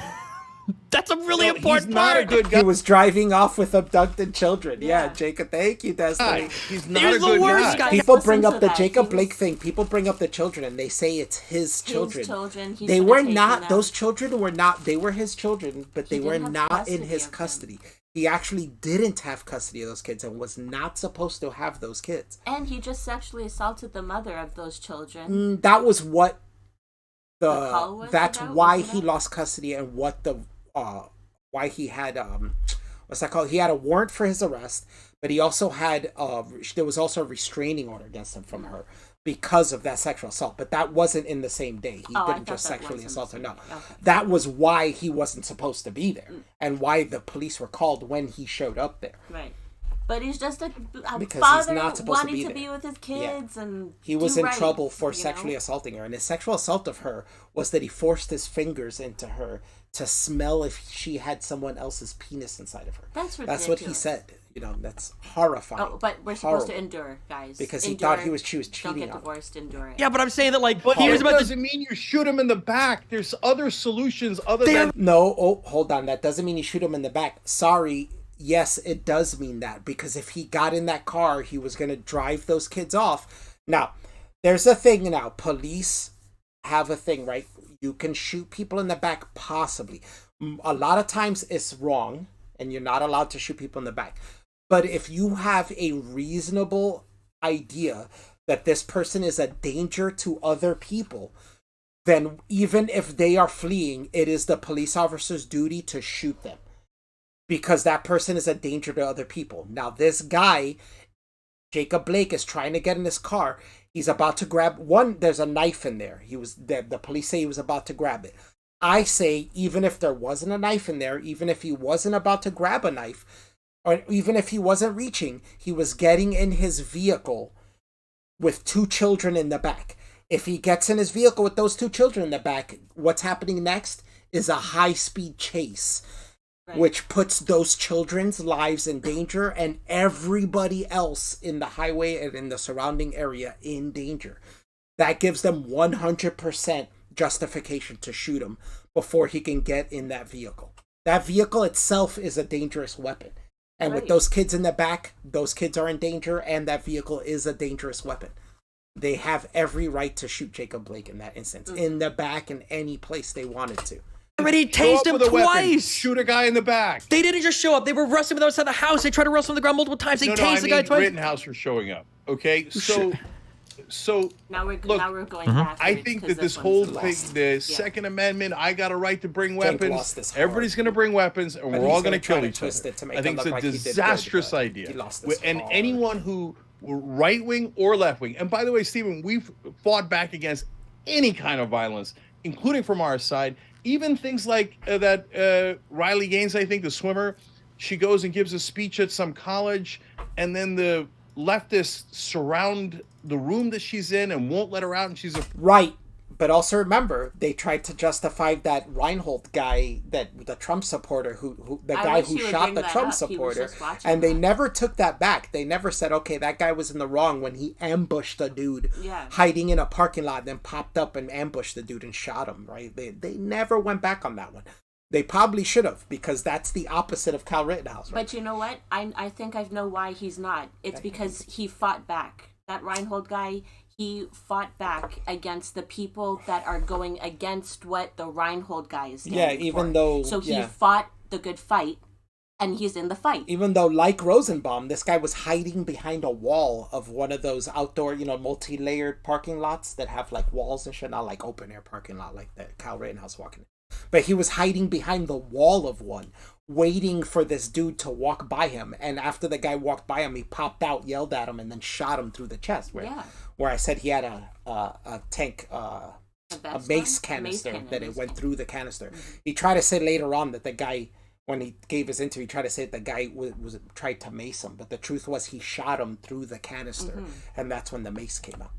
Afraid for her safety. Cops won't let her on because they're afraid for her safety. What are you guys doing? To be a progressive is to believe in nonviolence. Sure. We don't do those thug tactics, okay? Sure, but I will say your guys' coverage of the Michael Reinhold guy was a lot different, and I think that was a shooting that was clearly in the wrong. He was stalking a dude for hours, chased him across the street, and shot him in the face, and then ran away, and they gave interviews to Vice, and you guys were comparing that to like, oh, well, if Rittenhouse could kill the one guy that was chasing him, this guy's killing should have been just as supported. I don't know. When you build up this world of like alternative fact reporting over and over and over and over and over again, like it's not surprising to me that after a while you've got people on the right and left that just live in totally different worlds. So people on the left are like, of course we're going to go riot and burn down cities. Hundreds or thousands of people every year are getting indiscriminately killed by the cops. And then people on the right are like, I don't know why you guys are burning down anything. We lived in a totally different fact world where all of your stuff is misreported, where people like, and then like even like, like the Rittenhouse killings are being compared to like Breonna Taylor, which is actually a truly tragic case where a woman died for no reasons. Where at best the cops were serving. Well, not for no reason, because her boyfriend. That's off on Destiny there. It wasn't for no reason, Destiny. Completely innocent. But he is using this for a good point to say that you can't compare these. A not great warrant, and at worst, they shouldn't have even been there. And you got people comparing like Breonna Taylor and Philando Castile, the black guy who got shot and killed in his car because the cops smelled weed, are comparing this to like the Rittenhouse killings and stuff. And it's like, geez, when all see, that's also bad too on Destiny not researching this enough, because Philando Castile was shot because he was reaching, not because they were trying to search his car because they smelled weed, but he had a gun, told them, I have a gun. The cops kept telling him, don't reach for the gun. And then he should have everybody has a gun, gets pulled over, knows, put your hands on the roof of the car. He wasn't doing that. He kept reaching for the gun as they were telling him not to reach for it. That's why that happened.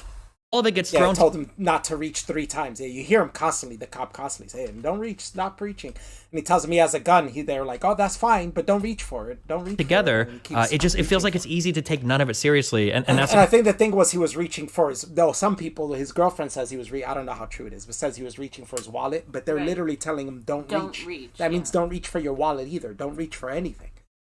In fact, to tell everybody, if a police officer says don't reach, put your hands to the roof, to the ceiling of your car, and leave it there. Yeah. Or on your steering wheel, and leave it wheel, there. yeah. Make sure your hands are visible. Don't reach for shit.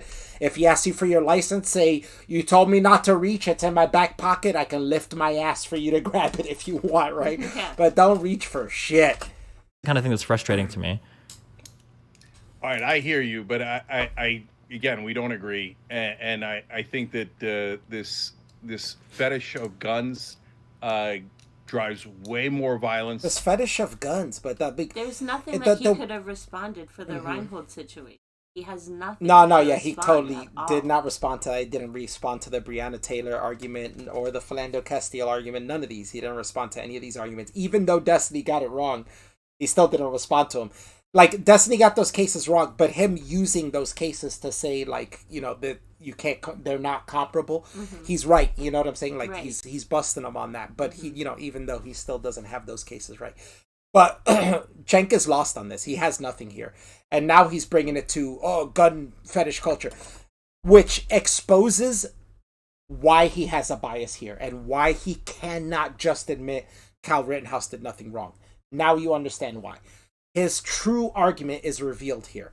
His argument is he doesn't like gun fetish culture. Kyle Rittenhouse likes guns.